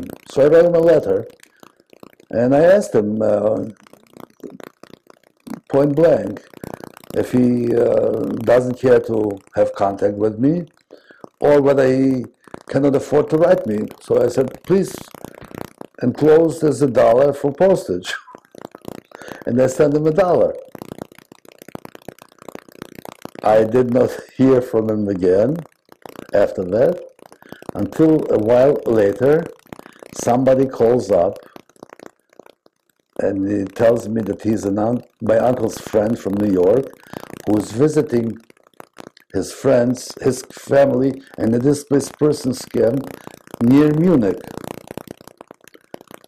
So I said, well, I would like to meet you, and I would like to take you to, so you can see how I live, and when you get back to America, you can tell my uncle that I don't need anything from him. So he can write to me, because in case he's worried that he has to give me money or help me or whatever, he doesn't have to worry about that. So I take the Buick, and I go into the displaced persons camp. I pick up the man, I bring him to the house where we have a villa with a maid, with a swimming pool, with a chauffeur-driven Buick. And my stepfather, being such a generous person, he tells this man to invite my uncle, that my uncle should come to visit us. He can stay for as long as he wants, and every expense in Europe will be covered. So my uncle accepts this, comes with my aunt to Paris. My stepbrother drives to Paris to pick them up because I'm in school. And they spend, I don't remember, 4 weeks. He wines them and dines them in resorts and everywhere. So then what? And my uncle is now very nice and goes back to America. And eventually sends us an affidavit. My uncle, unfortunately, was not very successful. He had a rough life. He married a lady whom he met on board ship There were 4 sisters. He was alone. And he owned a house, a boarding house in Rockaways in the summer. And before that, I don't know what he did really, but he was a very nice man, but she was the dominant person. All right, now you come here. He sends you an affidavit. Yes. You come with your family Yes. on the Queen Elizabeth. We come on the Queen Elizabeth. Okay. And my mother liked porcelain, so we come with 24, I think, or 22 crates of porcelain. I don't have anything because I don't, maybe I have some, I don't know. My mother liked these kind of things. So we don't come like refugees, really. Where did you go to? My uncle told us he owned a house in the Bronx with his cousin, where he lived also. And he has an apartment for us, which is fine. So he comes, they pick us up from the port, and they didn't expect, all these crates. So the crates had to be delivered a day later, whatever. And he comes to the apartment, gives us an apartment, and it was furnished for us and all this. And the same house was a 3-story building in the Bronx. And my aunt, was prepared a dinner, and their children were there and all this. It was very nice. And the next day, my aunt tells my mother, look, you came to live here, come, I'll show you around, so you know where the supermarkets are and all this, which is fine. Okay, my father, when my uncle came to Germany, he brought some money with him, so he asked my stepfather, what can I buy here to sell in the United States and make some profit? So my father takes him to a jewelry place, and we buy some jewelry, diamonds, I don't know, brings it to New York, shortly thereafter writes to my father, says to my father that he tried to sell it in New York, and they are offering him half of the price that he was offered. So my stepfather writes him back, bring this jewelry. My stepfather had a buyer in New York. There was a buyer that he dealt with. Bring it to this man, and I'll give you back the money, so you shouldn't lose anything. But I guess they were afraid to part with the diamond, so they don't. We come, to make the long story short, my father had contacts here on 47th Street already, and my uncle sells it at a profit. And he keeps the profit. My father didn't want it, my stepfather. Although he told him he would give him back the money, but he kept the profit. Fine. My father opens a banking account. We already had the bank because he transferred money from Germany, and gets a checkbook, goes and buys a Buick. Because he got the Buick in there, he buys a Buick here. My uncle drives a Plymouth, So all the people in the neighborhood on Monroe Avenue in the Bronx see here come refugees, can't speak the word of English, and drives a Buick. So my stepfather says to him, okay, let me, pay for the apartment. So how much is the apartment? I don't remember, $75 a month. So my father said, okay, I'll give you $75.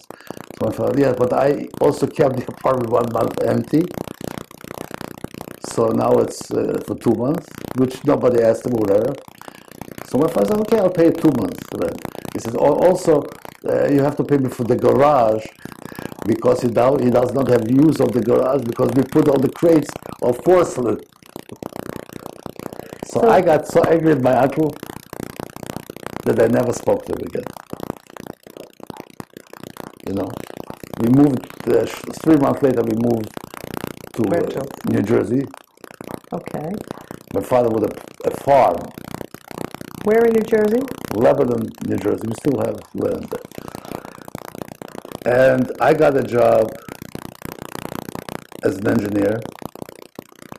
My uncle had a son and a daughter, my cousins, very nice people. And when I got a job as an engineer, because my aunt, when I was, what will you do in America? You can't speak the language. I said to her, don't worry about it, in Yiddish. Now I learned Yiddish. So anyhow, my relationship with my uncle was not very pleasant. My stepfather left it off. Didn't mean, but to me it was very unpleasant, this whole thing with the garage, with this, with that. So, Did you ever marry? did I ever marry? Yes, I did. How did get you meet married. your wife? I was actually introduced to my wife by some mutual friends. And her name? Her name is Lily Her maiden name? Khan, C-O-N. And she is also a survivor. She was born in Holland, and she survived with her parents. But she was helped by a Christian family, adopted her Where were you married? in New York City. Big wedding? Well, I don't know. I got married in since we both skiers. I used to be still am an avid skier. We decided to get married in the St. Moritz Hotel. In Switzerland? No, in New York. Okay. Do you have any children? Yes, I have 3 children. And the names? The oldest? The oldest is Eric, and my daughter is the middle child. She's Renee, and my youngest is a son, Daniel. Any grandchildren? I have 3 grandchildren. My oldest son is the only one that's married, and that's his trio. They are 8 years old, Benjamin, 6-year-old Jacob, and 4 years old Samantha. And they live in New Jersey, so I see them regularly. Did you remain an engineer for a company? What happened with you? Okay. After I came to the States, my father bought a farm, and I helped them on the farm for a short while in Lebanon, New Jersey. And then I got a job as an engineer in Trenton, New Jersey. The name of the company was called Kramer Trenton Company. It was a refrigeration engineering company. I worked there for, I think, close to 4 years. And then I got another job for a company in Richmond, Virginia, where I moved to Richmond. And I stayed there for a year. And I did not like the policy of the company, so I left. And then I worked for another engineering company in New Jersey. I was a engineering representative, and I worked there for also about a year.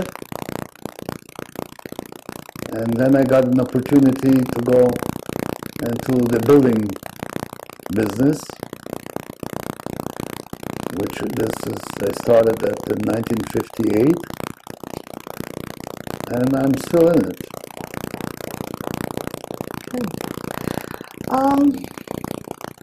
Do you ever think much about, or at all about, your war years when you were growing up? I think about it very often, and 5 years ago, I have to preface this. There are a few things that I like to do very much. And one of them is I love to travel.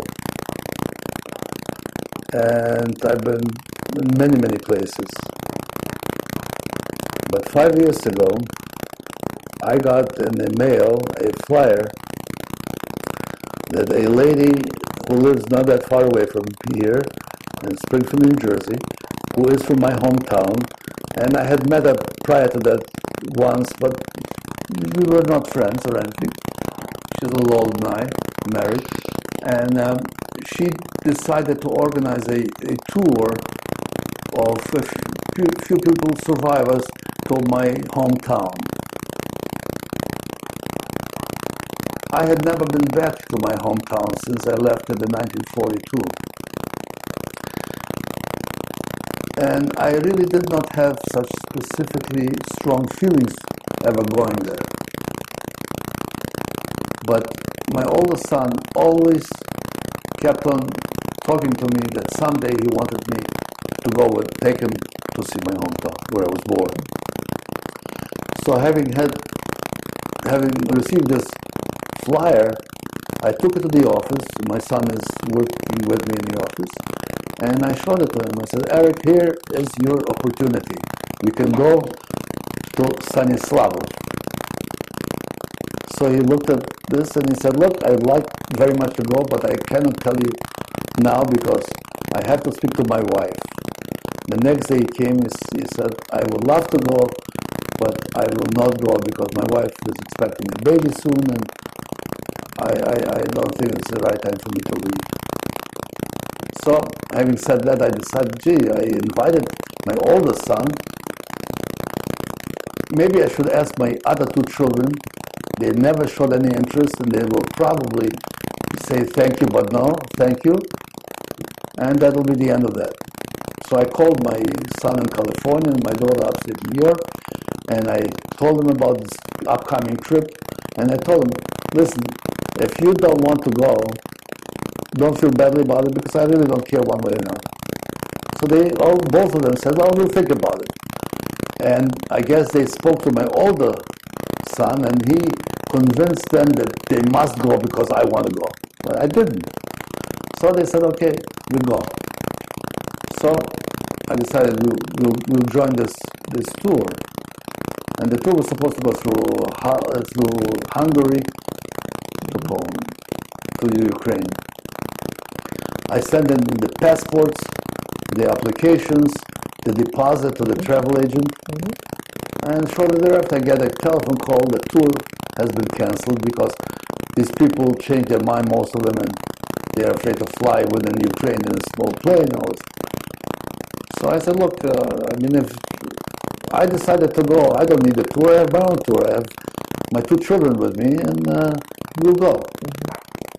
So we rerouted this trip, and I went with my two children to my hometown. Before we got there, through somebody, I got the telephone number and the name of the rabbi who lives there now. And I called him from here. And he told me when I come to contact him. So I came, I contacted him. And to be honest with you, I would not remember the streets, especially the ghetto. So I came with my daughter, my youngest son. I called on the rabbi, and he took us through the ghetto. And then everything came to life. Where I lived, where my father was killed, where the cemetery, where the people were hung, the mass grave, everything came to life. And then I said to my kids, come out, take a car, and we'll drive to Shortkuf. This is where I lived. This 7 days before I went to the school. And in my mind, I felt I would want to try to find the daughter of that teacher, because I calculated that the daughter at that time, this is 50 years, she'll be about 53 years old.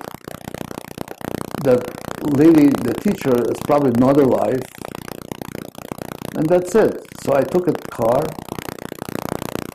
and we drive up to this Shortkuf.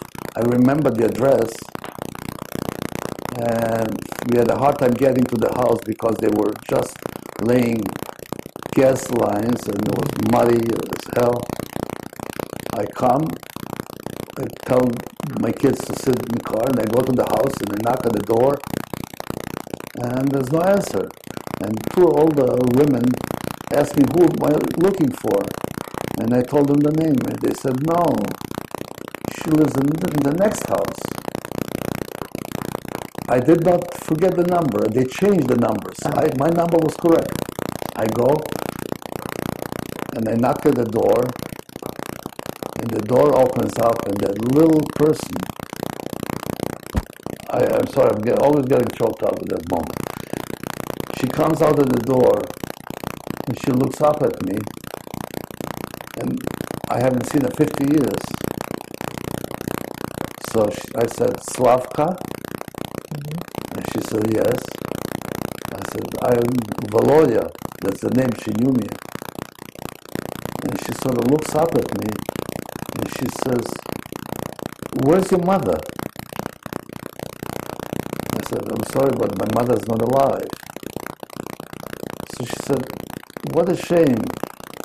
In 3 weeks would have been her birthday, on the 15th of June. Would be her birthday. She remembered my mother's birthday. Wow. Well, I went in the house, and my kids went in the house. And I was I stayed there 7 days in the Ukraine at that point. I was in a state of a shock. I couldn't,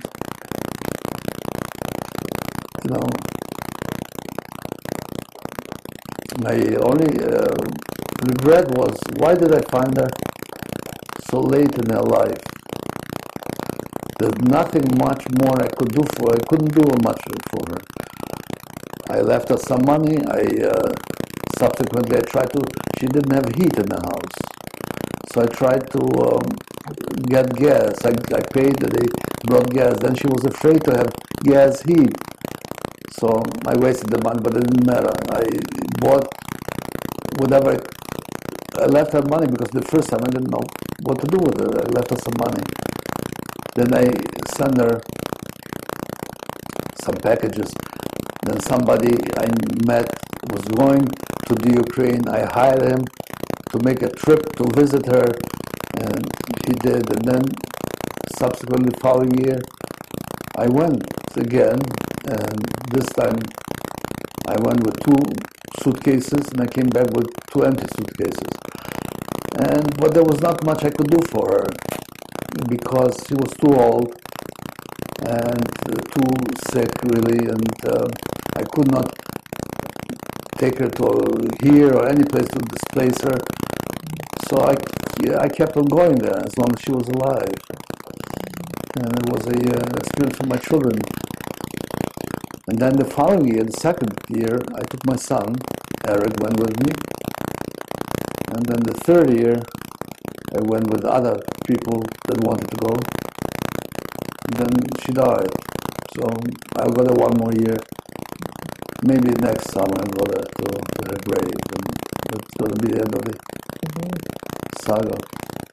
After what you've lived through, you've had quite a life. Is there any kind of message, perhaps, that you would like to leave for future generations? Well, I tell you, when I was laid up in Munich at the age of 17, I had a terrible accident. I had amputated toes. I had a lot of time to think. This when I wrote also a letter to my uncle. I was thinking about how my life will evolve, and what will I do for the rest of my life, just as before I went to college. And about the Holocaust, about my family and all of this. And I became to a point a hedonist. I decided that I'm not going to worry about too much. You've got to go through life and do what you have to do. You have family and responsibilities and all this. But I don't take my life or myself seriously. And I don't believe in the afterlife, so I have to live it up now. So I do, most of the things I do really is what I like to do. Very few things I do because I have to. What would you then say to the future generations? I have children, and I don't give them advice what they should do. I do give them advice. I tell them, you should do this and this. But I don't get upset at all if they don't do what I suggest. And they don't. Because two of my children, my daughter and my youngest son, are different than I am. But whatever they do, I accept, as long as they're happy. I tell them, if you're happy, it's okay with me, whatever. And I feel life is short and you should enjoy your life. And, you know, I feel I'm a good person in that sense, that I don't want to harm anybody. And for that reason, I go to third world countries. I just came back from Jordan. People say, why are you going to Jordan, to the Arabs? You know, it's dangerous. I said, well, I didn't do anything to them. Why should they do something to me? And that's how I'm not worried about this. I don't go there because it's Jordan. I go there because I wanted to see Petra or whatever, you know. And whatever is pleasurable, that's what I try to do. And my wife that I was married to is a wonderful person. We are the best of friends, but she wanted a different life.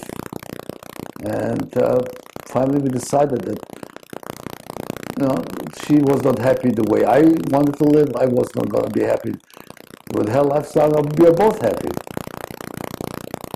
So now I got to tell you a little bit about my wife. Okay. All right. Thank you. This There's a picture. is a picture of my schoolmates and myself, and I guess in front or in the backyard of the Hebrew school. It's the Purim picture, and I am the first one on the left. And the name? My name is Edward Harvitt. At that time was Adolf Horowitz. And what years? 1938 in Stanislavov. Okay, this is a picture of my father, mother, and my maternal grandmother and myself in 1939 in the backyard of our house in Stanislavov in Poland. My father's name was Joachim Horowitz, Amalia Horowitz. My grandmother was Ronya Friedman, and my name is Edward Harvitt now. This is a picture which I took about 3 years ago. It's the house where I was born. It's on number 14 Pushkin Street now. It was 14 Golokhovskego in Stanislavov. This is a picture of my mother, my stepfather Emil Gottlieb, and myself taken in the early 50s, shortly after we arrived in the United States. This is a picture of Mrs. Slavka Barichka, who helped me survive the war, me and my mother. I visited her after 50 years in the Ukraine, in Chortkiv, 3 years ago. And she died a year later. This is a house in Chortkiv, Zamkova number 41, where I lived with my mother for a week. And this was the family house of Mr. Zhurakovsky, the father of Slavka. And this is where Slavka lived subsequently, where I visited her a few times in the last few years. This is me visiting the school where Slavka taught and where my mother and I lived with Slavka and her daughter Irena. But I was there 3 years ago, and this is where I took a picture. That's the entrance. It's now vacant, dilapidated, and abandoned. This building is what was known as the Rudolfsmühle. This is where my father, who was the chief of the Jewish fire department, had his garages. And this is the building where my father was killed, shot dead in 1942. Where is In this? Stanislavov, now called Ivano-Frankivsk. This is a family picture. Going from the right is my mother-in-law, Mrs. Khan, Lina Khan. Next to her is my oldest son, Eric Harvitt. Then I am Edward Harvitt. Sitting, the bearded one, is my youngest son, Daniel Harvitt. Next to him is my daughter, Renee Harvitt. And next to her is my second grandson, Jake Harvitt. These are my grandchildren. From the tallest, Benjamin, next is Jake, and Samantha Harvitt. And they all live in New Jersey, and I love them, and they live only like 10, 15 minutes away from me. And that concludes this, I guess. Okay. That's it.